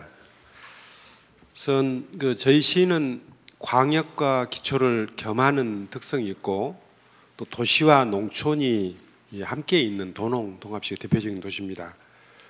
표에서 보시는 바와 같이 도시지역, 신도시로 건설되고 있는 도시지역은 비교적 고용이나 이런 것들이 좀 잘 되어가 있는 편이고 전반적으로 좋습니다. 그런데 농촌지역의 경우에는 다른 농촌지역 마찬가지겠습니다만 똑같은 문제, 실업으로 나타나진 않는데 사실상 한 동네 같으면은 한두 집 대농 중심으로 해서 운영이 되고 나머지는 사실상 반실업 상태에 있는 거고, 또 구도 시민 조치원이 있는데 이런 것들도 경제적 활력이 떨어져서 문제가 되고 있어서 이 농촌 지역 그리고 구도심 지역의 활력을 높인다면 그 자체가 일자리로 연결되지 않을까 생각을 해서 사례 중심으로 두 가지만 말씀을 드리겠습니다. 첫 번째는 세종형 로컬푸드 운동을 적극적으로 전개하고 있습니다. 세종시에서 생산되는 농산물을 세종시에서 소비하게 하자. 그러면 농촌 지역에서 물건이 팔리니까 농산물을 생산하고 결과적으로 일자리가 생기는데 지난 4년 동안 로컬푸드 직매장 2개소 내에서 한 876개의 농가가 참여를 했고 우리 세종시 농가가 전체 한 6천 농가 정도 되는데 앞으로 4년 동안 추가적으로 좀 더 노력을 한다면은 한 3분의 1인 2천 농가 정도는 로컬푸드를 통해서 먹거리를 해결할 수 있지 않을까 이렇게 생각을 해서 앞으로도 중점적으로 이 로컬푸드 사업을 지속적으로 추진해 나가고자 합니다. 다음은 도시재생, 대통령님께서 도시재생 뉴딜 사업을 추진하고 계십니다만 조치원의 청춘조치원 프로젝트라는 이름으로 도시재생 뉴딜 사업을 추진하고 있습니다. 이미 하고 있습니다. 상당한 효과도 나타나고 있고 그래서 구도심 지역의 문화적 전통, 역사적 가치를 살리면서 주거환경도 개선하고 지역경제도 활성화하는 그런 사업인데요. 이거는 기획, 집행, 관리 전 과정을 주민들의 손으로 추진해 나가고 있습니다. 제가 처음에 시작했던 건 22개였는데 지금 현재 64개 사업으로 늘어나고 이에 따라서 지난 4년 동안 약 4,500개 정도 일자리가 창출된 것으로 보여지고 있습니다. 앞으로도 계속해서 이 일을 추진해 나가고자 하는데요. 특히 조치원에는 고대, 홍대 두 대학이 있습니다. 그래서 청년 창업의 중심지로 특화시키고 또 4차 산업 육성 거점으로 만들어 나가겠다 하는 생각입니다. 이 사업을 통해서 앞으로도 지속적인 일자리 창출이 이루어져서 주민 모두가 행복한 그런 세종시가 될 수 있도록 하겠습니다. 이와 관련해서 제가 두 가지 좀 건의 말씀을 드리겠습니다. 첫째는 도시재생 뉴딜 사업은 대통령께서 중점적으로 역점적으로 추진하는데 시간이 굉장히 많이 걸립니다. 시간이 많이 걸리는 이유를 보니까 공모 때문에 그렇습니다. 공모를 하다 보니까 대체 한 6개월, 1년 정도 이렇게 시간이 소요되는데 도시재생 사업은 가장 중요한 게 주민들의 동의를 얻어내는 일인데 이 6개월, 1년 지나는 동안에 주민들의 생각이 바뀌고 이런 경우들이 많으니까 이게 경쟁이 아주 치열한 사업 같으면 모르지만 중앙정부에서 일정한 기준을 설정해 놓고 그 기준을 충족시키면 바로바로 집행이 가도록 해준다면은 이 사업은 훨씬 더 빠른 속도로 진행이 될 수 있지 않을까 생각을 합니다. 그래서 주민 동의가 있으면은 바로 일정한 요건을 맞춰서 충족시키고 바로 사업이 진행하도록 해야 이 사업이 좀 성과를 있을 텐데 이 공모 방식으로 하게 되면은 아마 대통령 임기 내에 하시고자 했던 아마 반도 하기가 어려울 것 아닌가 생각을 해서 좀 속도를 좀 내서 하게 되면은 여기서 상당히 많은 일자리가 생길 것이다 생각을 합니다. 두 번째는 저희가 이제 우리 세종시는 수도권으로부터 인구를 시켜서 도시를 만들자 하는 생각으로 만들어졌는데, 우리 이제 주택 공급 제도로 보면은 그 지역의 주택 문제를 해결하기 위해서 공급 제도를 운영하다 보니까 우리 세종시 그대로 적용하기가 맞지가 않습니다. 그러니까 예를 들자면은 스마트 시티 시범 도시로 지정이 됐는데, 거기에 스마트 시티 관련 기업들, 관련 종사자들 오면은 그 사람들에 대해서 주택 문제를 해결해 줘야, 특별 공급이 이루어져야 이전이 될 거란 말이죠. 그래서 뭐 이런 문제들은 아예 전국적인 획일적인 기준 적용하지 않고 지역에 맡겨 주시면은 그 지역 특성에 맞춰서 공급제도를 운영한다면은 아마 인구 이전 효과도 그대로 이어질 수 있지 않을까 하는 생각입니다. 아마 혁신도시, 전국에 있는 14개 혁신도시도 비슷한 상황이 아닐까 생각을 합니다. 두 가지 제도 개선 건의드리겠습니다. 예, 감사합니다. 네, 감사합니다. 다음은 송철호 울산광역시장님께서 발표하시겠습니다. 대통령님, 오늘 좋은 자리 감사합니다. 울산이 어제 울산이 아닙니다. 어제 부산일보 일면 톱 제목이 국가예산 경남 만족, 울산 비상 이렇게 쓰여 있었습니다. 저는 그것을 보면서 이 중앙에서 많은 분들이 아직도 울산은 그래도 형편인 많은 도시, 뭐 우선 급하면 다른 도시에 좀 하고 울산은 그냥 후순위로 계속 밀리는 것이 아닌가 하는 그런 걱정을 합니다. 지역 일자리 여건도 아주 안 좋습니다. 인구도 아주 급격하게 많이 줄고 있습니다. 일자리 스위프트 정책을 통해서 지금 조선산업에서 실직하고 하는 사람들 그 지역의 다른 건설 사업에 투입시키고 이런 일들을 열심히 하고 있습니다만은 여전히 고용 시장이 아주 어려운 실정입니다. 다음, 울산 일자리 정책으로 세 가지를 생각해 보았습니다. 하나는 울산의 조선해양산업을 대체할 수 있는 새로운 산업으로 부유식 해상풍력 클러스터를 조성해 보자는 것입니다. 울산 앞바다에 풍질이 아주 좋은 지역이 있고, 마침 그 가스전 기지가 곧 해체해야 되는데 그 해체 비용이 엄청나게 듭니다. 그걸 해체할 게 아니라 그것을 하나의 어떤 기반으로 해서 그 인근에 대단위 부유식 풍력 발전 단지를 만들어 보자는 것입니다. 저는 시장 취임 직후 현대중공업에 갔습니다. 바로 가서 노사를 다 모아놓고 이 부유식 풍력 발전 사업을 매개로 해서 어떻게든 정리하고 줄이고 회사도 살리는 그런 노사정 합의 기구를 함께 만들어 보자. 그리고 사회적 대타협을 한번 가장 선도적으로 한번 이루어보자고 제안한 바 있습니다.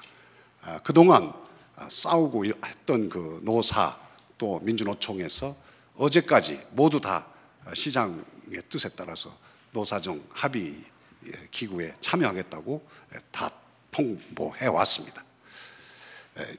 해저광물자원법을 개정해야 되는 문제가 있습니다. 그 가스전 기지를 해체하지 않아도 되려면 법을 개정해야 됩니다.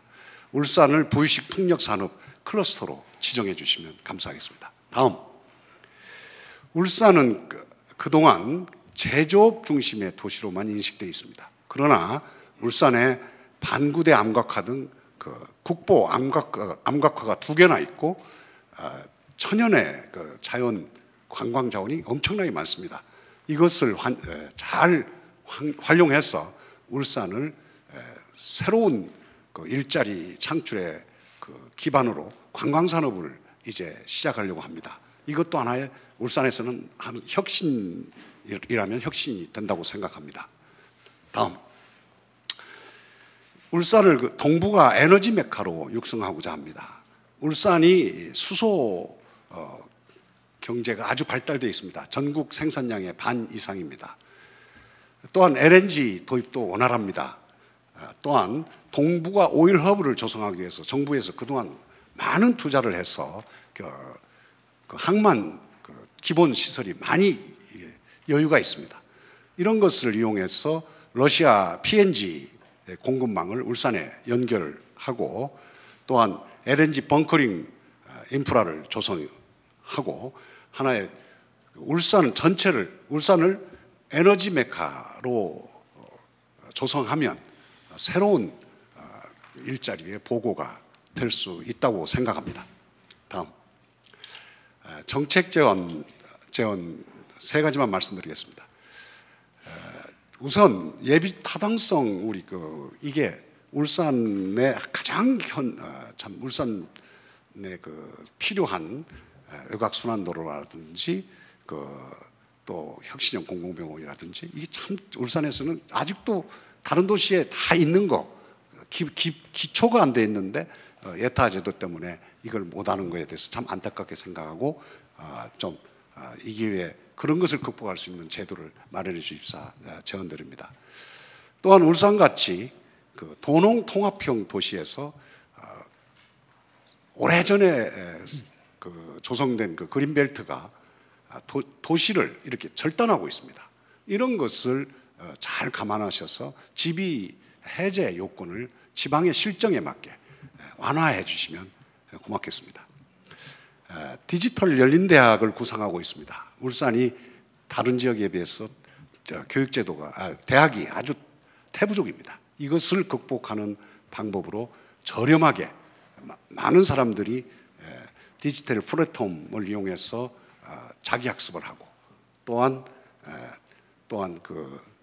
오프라인의 어떤 토론과 학습풀이 문제풀이 교육을 할 수 있는 그런 능동적 학습을 결합해서 그런 대학을 새로운 대안으로 이렇게 지금 만들려고 하고 있습니다.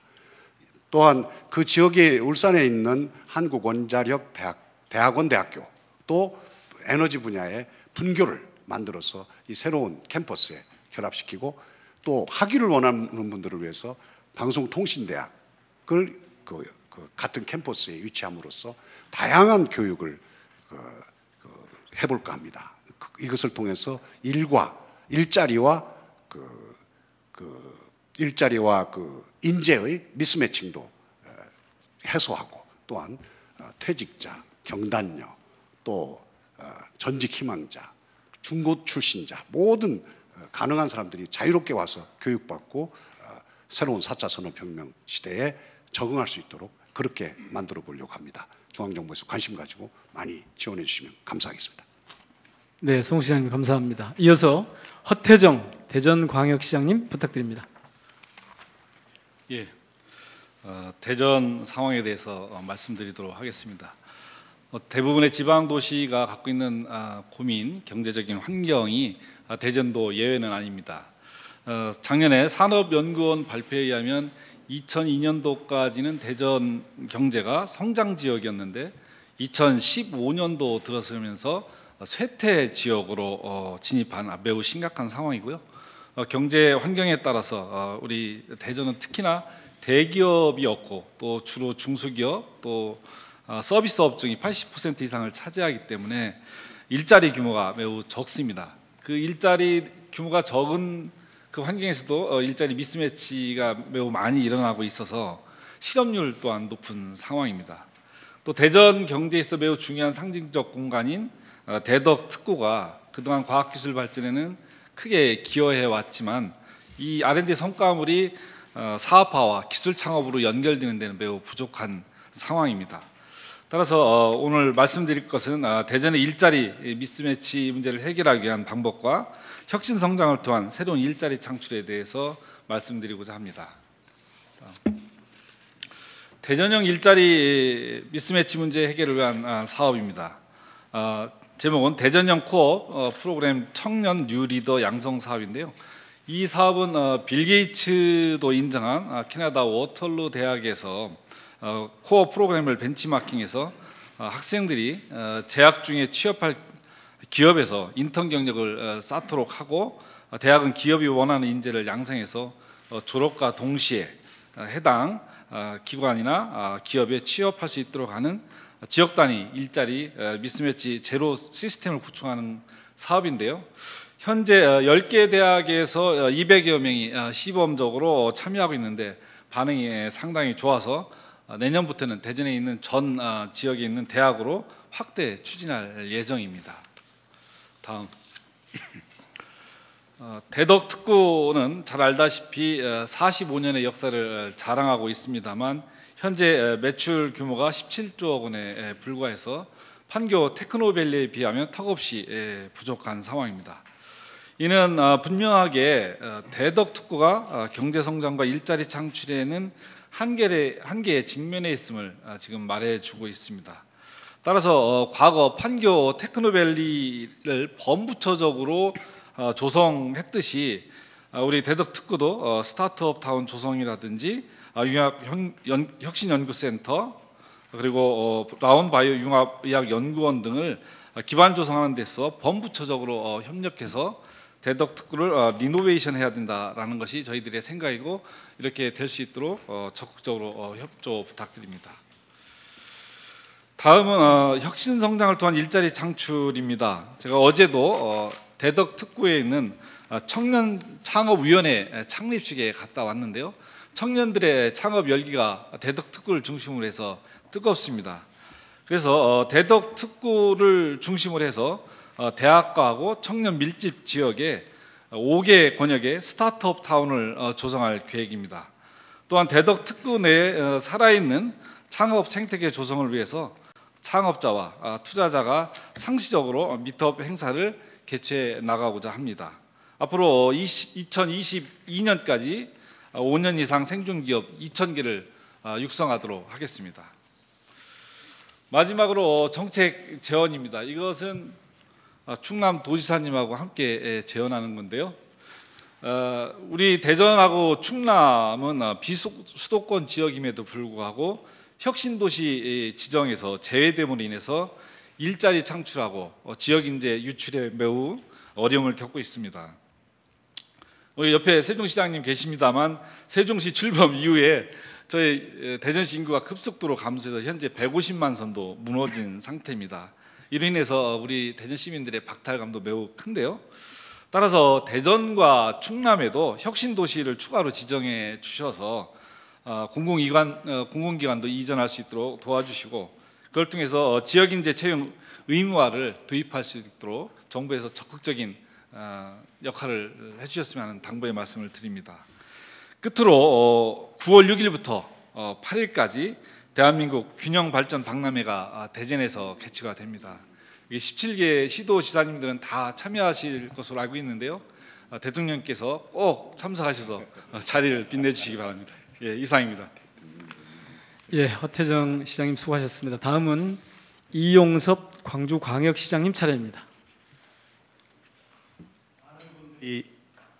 많은 분들이 관심을 갖고 있는 강주형 일자리 사업에 대해서 말씀드리겠습니다. 강주형 일자리 사업은 두 가지 점에서 기존의 일자리 사업과 크게 다른 특징을 가지고 있습니다. 우선 첫째는 노화사 그리고 시민사회단체와 지방정부가 소통과 타협을 통해 추진하는 노사상생의 새로운 일자리 모델이다 하는 점이고, 두 번째는 이들이 합의한 4대 원칙을 기본 방향으로 추진하고 있습니다. 그러니까 적정임금, 적정노동시간, 노사 책임극 경영, 원화청 관계 개선. 특히 현재 강주 기아자동차의 평균 연봉이 9천만 원을 훨씬 넘습니다만 강주형 일자리 사업의 첫 번째 사례인 현대자동차가 참여하는 완성차 공장의 임금 수준은 절반도 안 되는 4천만 원 수준에서 추진이 되고 있습니다. 대신에 주거, 의료, 보육, 복지시설을 지자체가 지원함으로써 근로자들의 삶의 질은 9천만 원 연봉대 근로자보다 떨어지지 않도록 하고 있습니다. 다음, 강주형 일자리가 성공하면 한국 경제가 당면하고 있는 고임금, 노사 갈등, 원화청 불공정 거래 이런 문제가 상당 부분 해소될 것입니다. 기업들의 해외 투자를 국내 투자로 전환하는 계기가 될 것입니다. 지역 일자리가 창출되고 제조업의 경쟁력이 제고되는 효과도 있을 것입니다. 강주에서 자동차 산업의 성공 모델을 만들어서 이것을 다른 산업으로 전국으로 확산하면 정부의 일자리 정책 성공을 뒷받침할 수 있을 것입니다. 이렇게 취지도 좋고 성공했을 때 파급 효과도 크기 때문에 대통령께서 후보 시절에 공약하셨고 정부의 100대 국정과제에도 포함이 되어 있습니다. 문제는 강주영 일자리 사업을 성공시키는 데에는 개별 지자체만의 노력으로는 역부족이란 사실입니다. 공개된 회의이기 때문에 여러 가지 이유를 말씀드리기는 어렵습니다만, 우선 과도한 지방재정 부담으로 지자체가 감당하기 어렵고 특정 기업에 대한 특혜성 논란 소지도 있습니다. 두 번째는 전국적 연대 조직인 노조 특성상 현행 임금의 절반 수준에 대해 지역 노조의 동의를 이끌어내기가 매우 어렵습니다. 세 번째는 새로운 투자 모델이라서 법령 제약 등 규제가 많고 전문성 부족으로 추진에 많은 어려움이 있습니다. 따라서 강주영 모델을 전국으로 확산시키기 위해서는 적어도 두 가지 보완될 필요가 있습니다. 우선 하나는 중앙정부의 지역 일자리 창출 TF를 구성해서 필요한 예산과 법률 지원, 전문적 기술 지원, 노조 관련 상담 지원 등이 필요합니다. 이러한 시스템이 갖추어져 있지 않다 보니까 강주영 일자리 사업 예산이 내년도 정부 예산에 한 푼도 지금 반영되지 못하고 있는 실정입니다. 두 번째는 노사 상생의 의미를 지역 노동계와의 합의에 한정하지 말고 지역 일자리 실제 수요자인 대학생과 청년들과의 합의를 포함하는 개념으로 발전시켜 나갈 필요가 있습니다. 지금까지 보고 드린 것처럼 현실적으로 많은 어려움이 있지만 산을 만나면 길을 놓고 물을 만나면 다리를 놓는 봉산궤도 우수가교의 자세로 최선을 다하겠습니다. 감사합니다. 이영섭 시장님 수고 많으셨습니다. 이어서 박남춘 인천광역시장님께서 발표하시겠습니다. 예, 인천광역시 소감 보고 드리겠습니다. 인천은 그 세계적인 공항, 항만, 그다음에 경제자유구역, 그다음에 그 아주 규모가 큰 UN 기구인 GCF 등이 있고 세계 1위 바이오 약품 생산 도시이기도 합니다. 굉장히 좋은 여건을 가지고 있는 반면에 또 이 그 수도권 규제나 이런 것들로 인해서 그 대기업 투자 제한이 있고 그러다 보니 제조업 가동률도 전국 평균에 미치지 않는 이러한 문제점을 안고 있습니다. 그래서 사실 아까 대통령께서 모두 말씀해 하셨듯이 이 시장들이 경제 정책을 자기 일로 생각하지 않는 것이 지금까지 저는 패턴이라고 생각합니다. 그 이유가 아까 대통령께서 정확히 지적하셨듯이 이 자율적으로 쓸 수 있는 돈이나 이런 것을 주지 않으셨고, 그다음에 지역의 특별 행정기관이 또 중앙정부의 기관이 존재하기 때문에 이것이 통합적으로 관리되지 않고, 그러니까 중복 지원이라든지 또는 잘할 수 있는 데보다는 또 이제 그 또 고용 관계나 이런 일방적 그런 해석 이런 것들로 인해서 그런 문제들이 있어 왔습니다. 그래서 저는 일하는 한번 좀 체제부터 좀 한번 바꿔보려고 대통령 따라하게 했습니다. 일자리위원회를 만들어서 시장 직속으로 거기에 민간, 그다음에 우리 그 뭐 중소기업 진흥공단이라든지 산단공, 또 고용노동청, 중소기업청 모든 분들을 망라를 해서 한번 조정하고 통합하고 이렇게 계획을 세우는 이런 체제로 일을 해볼까 합니다. 그리고 이제 구체적 일로 들어가서는 그 사실 수도권에는 규제가 있습니다. 그러나 인천만이 그동안 쌓아왔고 이렇게 한 비교 우위의 강점들이 있는 곳은 그냥 저절로 지금 봐도 이제 대표적 예를 들면 공항이 존재하는데 공항 주변에 첨단 물류단지 60만 평을 이미 저희들이 추진을 하는데 그게 벌써 좁습니다. 시장 그 법칙에 의해서 많이 이제 오는데 이제는 공항 주변을 복합 리조트나 이런 것을 조성하던 데서 좀 탈피를 해서 종합 경제권을 좀 만들고 싶다. 그다음에 이 정비 문제가 사실 항공사들은 비용의 문제로 생각하고 지금까지는 직접 해왔습니다. 그러나 최근 뉴스에 보시듯이 이 정비가 늦어지고 하면서 212편이 개량된다는 그런 뉴스가 있을 정도로 해서 이제는 정비도 좀 특화하고 전문화해야 된다. 그것이 가장 적지가 인천공항 주변이라고 생각합니다. 그렇기 때문에 우리 인천공항 주변을 그 공항경제권 시범지역으로 좀 지정해 주시면 저희가 더 그림 잘 그리고 열심히 하도록 하겠습니다. 그다음에 이제 송도에는 그 뭐 당초 1,000억 풀을 목표로 했지만 물론 선진국 일부 국가들의 이제 비협조로 아직은 좀 많이 떨어집니다만은 지금 현재 300명 가까운 이제 UN 직원들이 와 있고 한 GCF라는 녹색 기후 기금이 있습니다. 굉장히 큰 기구입니다.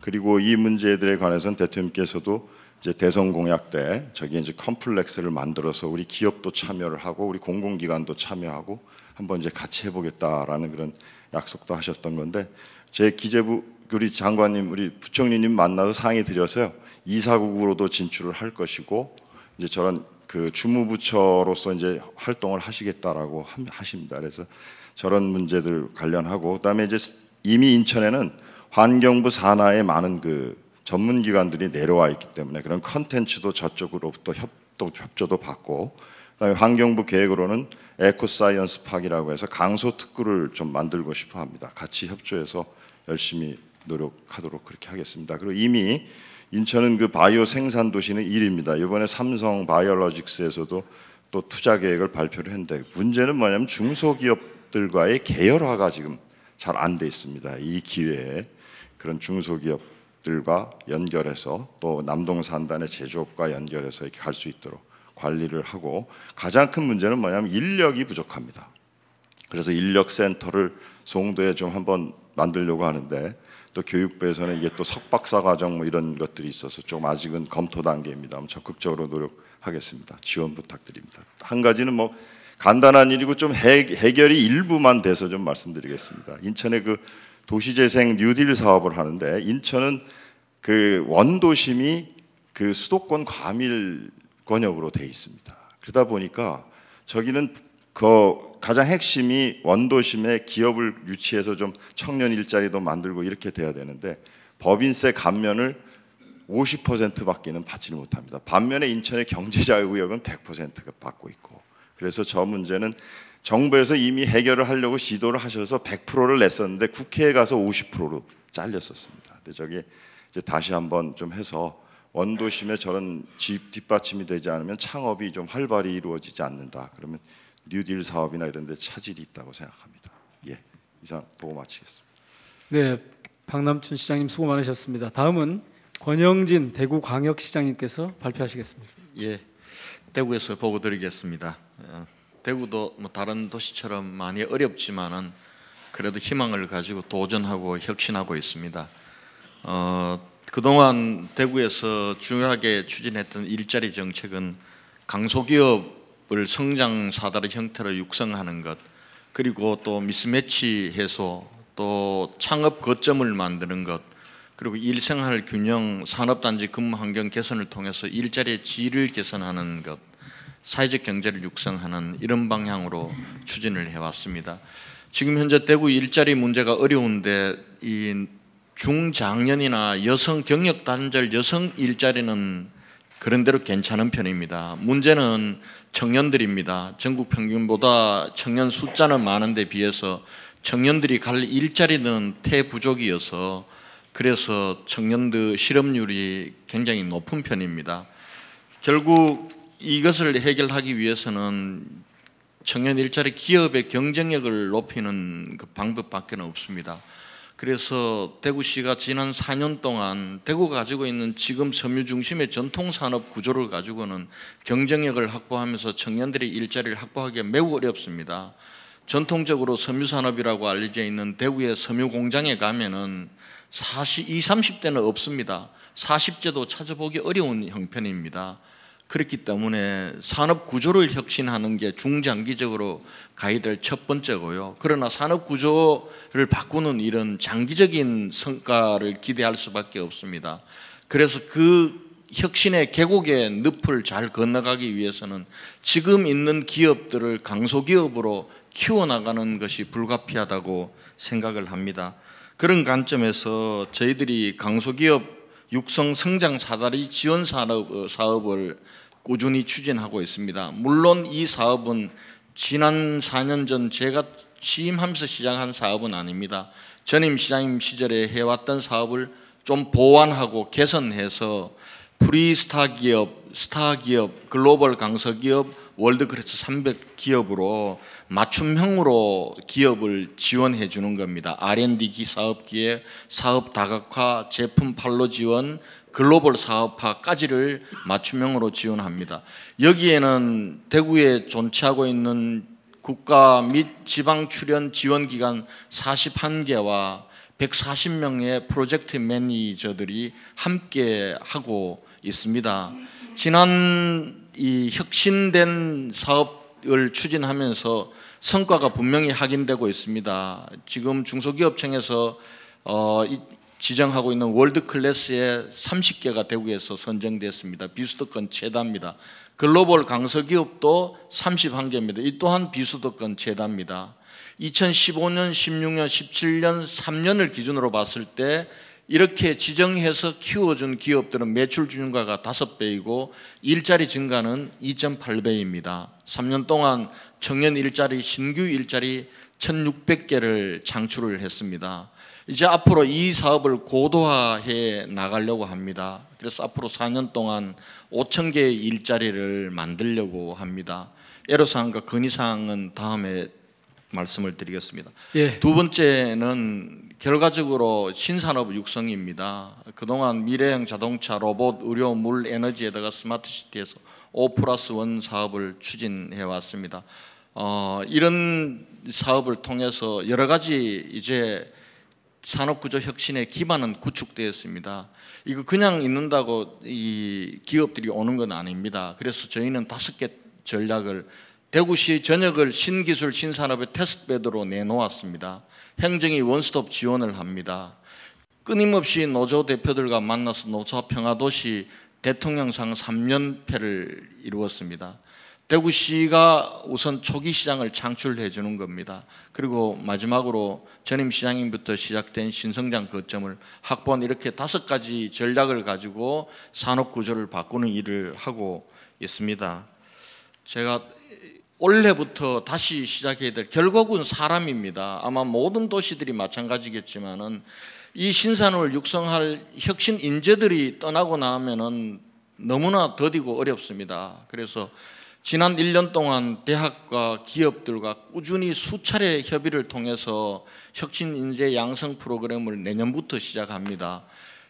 저희들이 혁신하려고 있는 산업별로 1거점대학, 1협력대학을 선정하고 대학을 졸업한 이 청년들을 연합 융복합 아카데미를 통해서 기업에 맞는 융복합 인재로 키워내는 게 2단계입니다. 그리고 마지막으로는 이들을 창업 취업으로 연결시켜주는 그러한 혁신 인재 양성 프로그램을 내년부터 본격적으로 운동하려고 지난 1년 동안 준비해 왔습니다.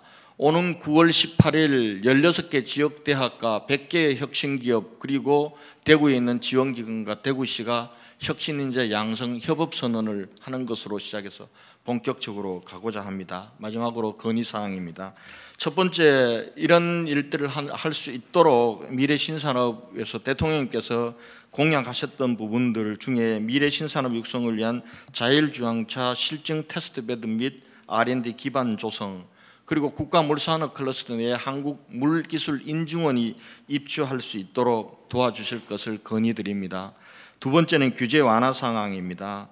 지금 1톤급 노후 화물차를 경유 화물차에 대해서 이 부분들이 신차로 교체 사업을 하고 있는데 그냥 신차로 교체하는 것이 아니라 전기 화물차로 개조하는 부분에 대해서도 보조금을 지원할 수 있는 기준을 마련해 주실 것을 부탁드립니다. 그리고 성장 사다리 기업 육성 정책에서 핵심은 기업 지원 기관들의 역할인데 현재 이 기업 지원 기관들이 기간 운영비가 제대로 책정이 되지 않고 있습니다. 그래서 저희 지방비로 많이 보조를 하고 있습니다만은 한계가 있습니다. 그래서 이 부분과 관련해서 기간 운영비 지원 확대를 건의를 드립니다. 마지막으로 대구의 혁신인재 양성 사업을 국가 시범 사업으로 지정하셔서 국비 지원과 제도적 정책 제도적 개선도 필요합니다. 여기에 대통령님께서 관심과 지원을 부탁드리면서 대구 보고를 마치겠습니다. 감사합니다. 네, 감사합니다. 예정 시간이 정말 많이 지나버렸습니다. 꼭 참고해 주십시오. 다음은 오거돈 부산광역시장님께서 발표하시겠습니다. 예, 저는 오늘 제가 대단히 순진하구나 하는 생각을 했습니다. 그래서 저는 오늘 이 보고의 내용을 시간을 지키는데 첫째 그걸 주었고 두 번째로는 절대 어려운 문제는 건의하지 않겠다 하는 그런 생각으로 만들었습니다. 하여튼 제가 어떻게 하는지 여러분들 시범을 밀 테니까 앞으로는 그런 이 룰을 지키는 보호가 되도록 합시다. 자, 먼저 이 부산은 OK 일자리 사업이라고 해서 지역 일자리 문제를 지역 외의 기업 유치 정책과 병행해서 1차적으로는 지역 내에서 해결할 수 있는 것은 지역 내에서 해결하도록 그렇게 하고 있습니다. 그래서 산업 구조가 취약한 부산이다 보니 일자리는 늘지 않고 인재들이 지역을 떠나는 악순환이 반복되고 있습니다. 따라서 부산시 일자리 사업의 우선 1차적인 목적은 지역의 사업 수요를 외부 기업이 아닌 지역 기업이 공급할 수 있도록 함으로써 역내 일자리 창출의 선순환 구조를 만드는 데 있다고 보고드릴 수 있겠습니다. 오늘은 그냥 몇 가지 사례를 소개하겠습니다. 먼저 이 도시재생 뉴딜 사업을 통해서 지역 내 일자리를 만들어 나가겠습니다. 기존의 대규모 개발 방식을 지향하고 지역 기업의 참여를 늘릴 수 있는 중소규모 도시재생 사업을 통해서 일자리 문제를 해결하겠습니다. 아울러서 도심철도 이전 사업 등을 통해서 단절된 도심을 연결시키고 하는 이러한 도심재생 사업을 통하여 많은 일자리를 만들어낼 수 있다고 생각하고 있습니다. 이러한 여러 가지 과정을 통해서 도시재생 사업 기회를 발굴할 수 있는 청년 도시 재생사 1000여 명을 육성하는 문제, 또 청년 스타트업 기업을 통해서 일자리를 만드는 문제를 추진을 해 나갈 것이며, 아울러서 문화유산 해설사라든지 생활체육 지도사 또는 돌봄 서비스사처럼 사회적 일자리를 확산시킬 수 있는 그런 계획도 추진을 하려고 합니다. 두 번째로는 해운대 센텀 2지구에 이 청년들이 선호하는 일자리를 만들어 나가겠습니다. 해운대 센텀은 잘 아시다시피 수영 비행장을 도시 첨단 산업단지로 개발을 했으며 영화, 영상, 마이스 산업을 중심으로 그동안 4만여 개의 일자리를 만들었습니다. 향후 인근에 센텀 2지구를 조성해서 8만 4천여 개의 청년 일자리를 만들어 청년이 돌아오는 부산을 만들겠습니다. 그다음 세 번째로 소개할 사례는 해양 산업이 특화된 부산의 강점을 살려서 해양 신산업을 육성해 가겠습니다. 영도 동삼혁신지구에 해양과학기술기업의 창업센터를 조성해서 좋은 일자리 6,000개를 만들겠습니다. 아울러 부산 신항을 중심으로 해양 관련 산업시설을 구축하고 북항을 통합 개발해 나가 부산을 명실상부한 동북아 해양 수도로 만들어 나가겠습니다. 아울러 지난 월요일에는 부산시와 부산상의가 일자리 1만 개 만들어 나가는데 서로 협력하기로 선언을 했습니다. 앞으로 이 규제 완화와 일자리 미스매치 해소 등을 위해서 시와 상의가 적극적으로 협력을 하겠습니다.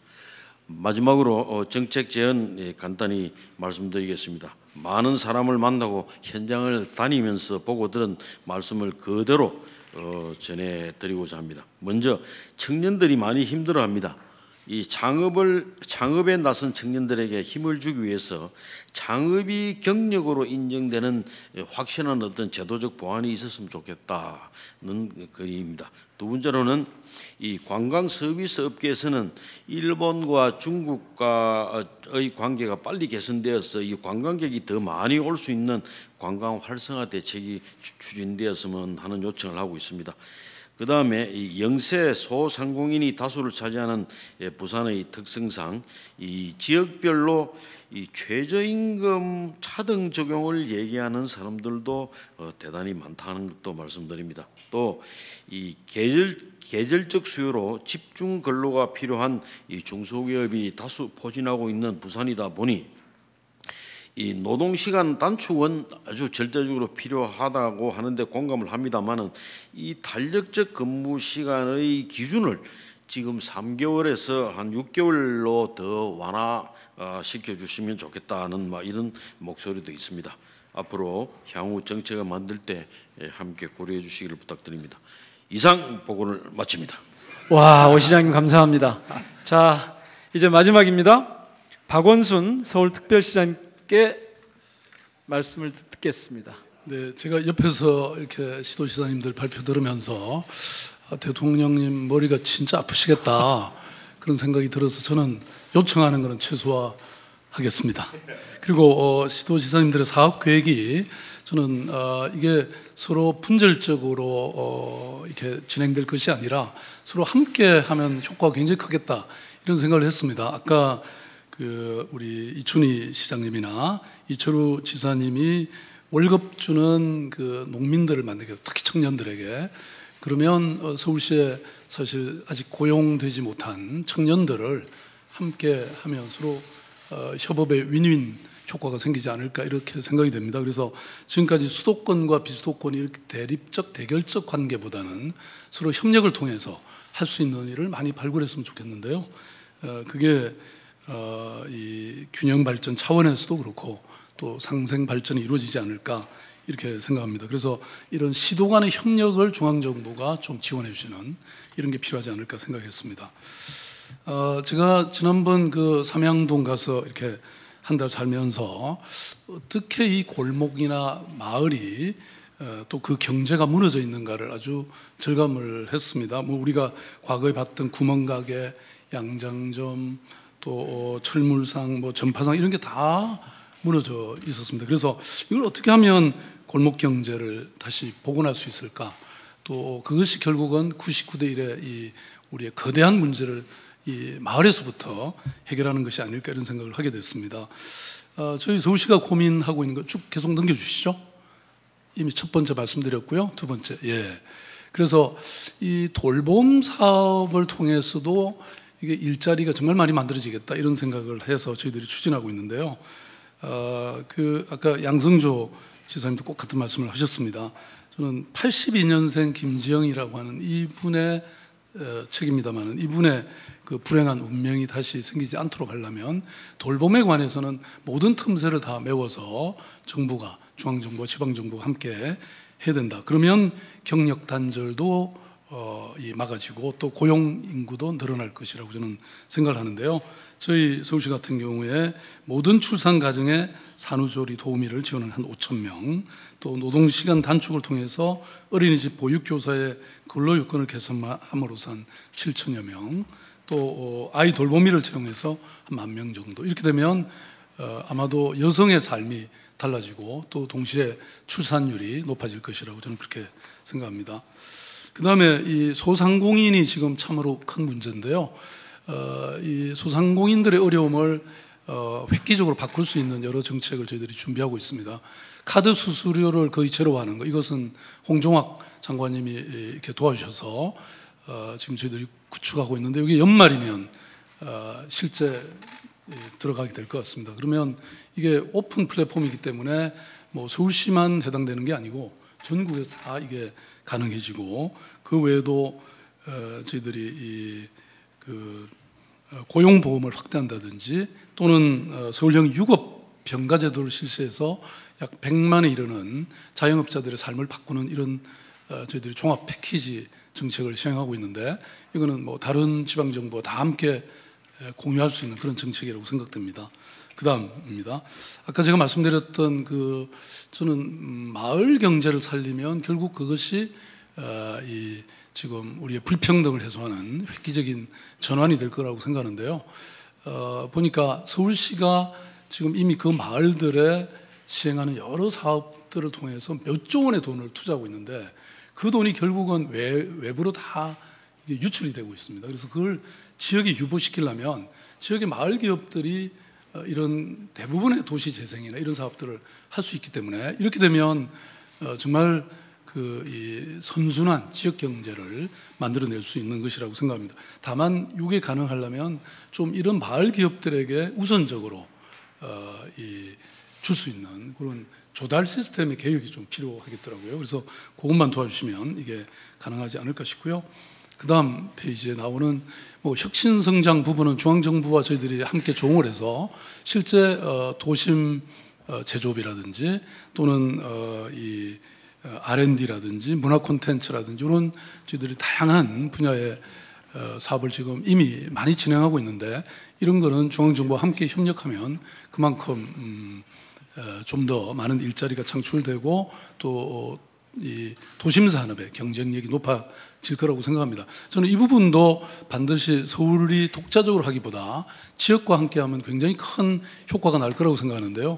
예컨대 홍릉 바이오 허브만 하더라도 일반 충북 오송이라든지 제천이라든지 대구에 의료 바이오들하고 저는 협력의 가능성이 있다고 생각합니다. 그래서 그 주로 제조나 시설을 이렇게 생산하고 있는 지역 경제와 서울이 R&D 중심의 바이오 허브가 결합되면 또 이것도 시너지 효과가 날 거라고 생각합니다. 저는 마지막으로 이 일자리가 사실은 과거 70년대는 중앙정부가 이걸 집중함으로써 일자리도 많이 만들고 경제가 발전할 수 있었지만 지금은 민간 영역도 커지고 또 지방정부의 역량도 커졌기 때문에 오히려 저는 이런 권한과 재원을 지방정부에 많이 넘겨주시면 훨씬 더 많은 일자리들이 생겨나지 않을까 이렇게 생각합니다. 감사합니다. 네, 감사합니다. 지금까지 일자리를 위한 시도의 구체적인 계획과 다양한 아이디어 그리고 정책 제안 등에 대해서 들어봤습니다. 17분 시도지사님들 정말 수고를 너무 많이 하셨습니다. 그런데 시간이 너무 많이 초과돼서 지금 부총리님 말씀 주실 차례인데요. 점심 도시락을 일단 드려오도록 하겠습니다. 지금부터 오찬 준비를 하겠습니다. 자료를 아래로 내려주시면 저희 직원들이 도시락을 가져다 드리도록 그렇게 하겠습니다. 그리고 언론인 여러분께서는 퇴장하여 주시기 바랍니다. 진행은 계속 해 나가도록 하겠습니다. 도시락이 들어오는 동안 지금 말씀 주신 시도의 일자리 정책과 구상이 성과를 내려면 시도 간의 협력과 연대는 물론이고 정부 차원의 지원과 협력이 꼭 필요할 것 같습니다. 정부를 대표해서 김동연 경제부총리께서 말씀 주시겠습니다. 부탁드립니다. 네, 감사합니다. 지난 3주 전에 8월 8일 날 우리 시도지사님들과 우리 경제부처 장관들이 세종에서 모여서 허심탄회하게 얘기를 나눈 적이 있습니다.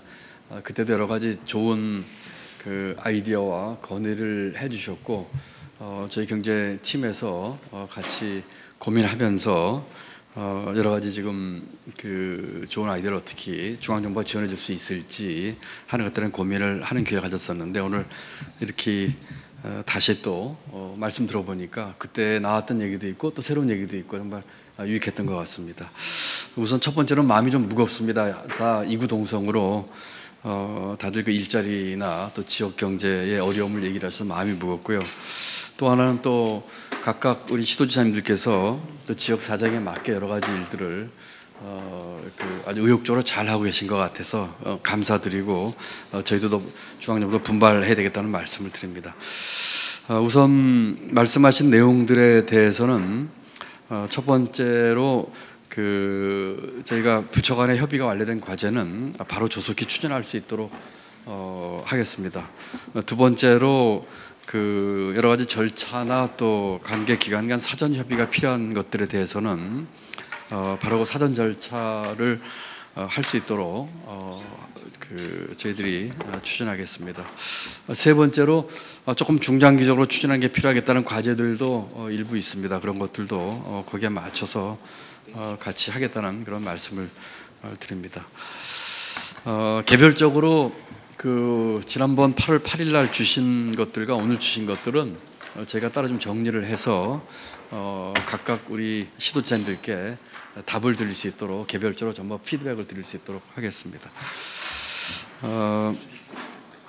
이런 자리를 빌어서 두 가지 말씀을 좀 드리고 싶은데 첫 번째는 중앙정부로서 이제 우리 지방정부에 좀 협조를 요청할 사항에 대해서 말씀을 좀 하나 드릴까 합니다. 첫 번째는 일자리 문제입니다. 일자리는 지금 다들 아시는 것처럼 작년에 32만 개가 만들어졌고 금년 상반기에 14만 개가 만들어졌습니다만 7월 달에 5천 개 일자리 늘어나면서 대단히 국민 여러분들 좀 걱정을 많이 끼쳐드리고 송구스럽게 생각을 합니다. 그런데 문제는 하반기에도 좀 하반기에도 우리 일자리 사정이 이렇게 단시간 내에 이렇게 회복되기가 좀 쉽지 않은 것이 문제입니다. 물론 정부가 우리 지방 정부와 또 민간과 함께 힘을 합쳐가지고 최선을 다하겠습니다만 우선 지금 당장 할 일은 하반기 일자리 확충을 위해서 함께 좀 노력을 해주셨으면 하는 측면에서 몇 가지 좀 당부 말씀을 좀 드리고자 합니다.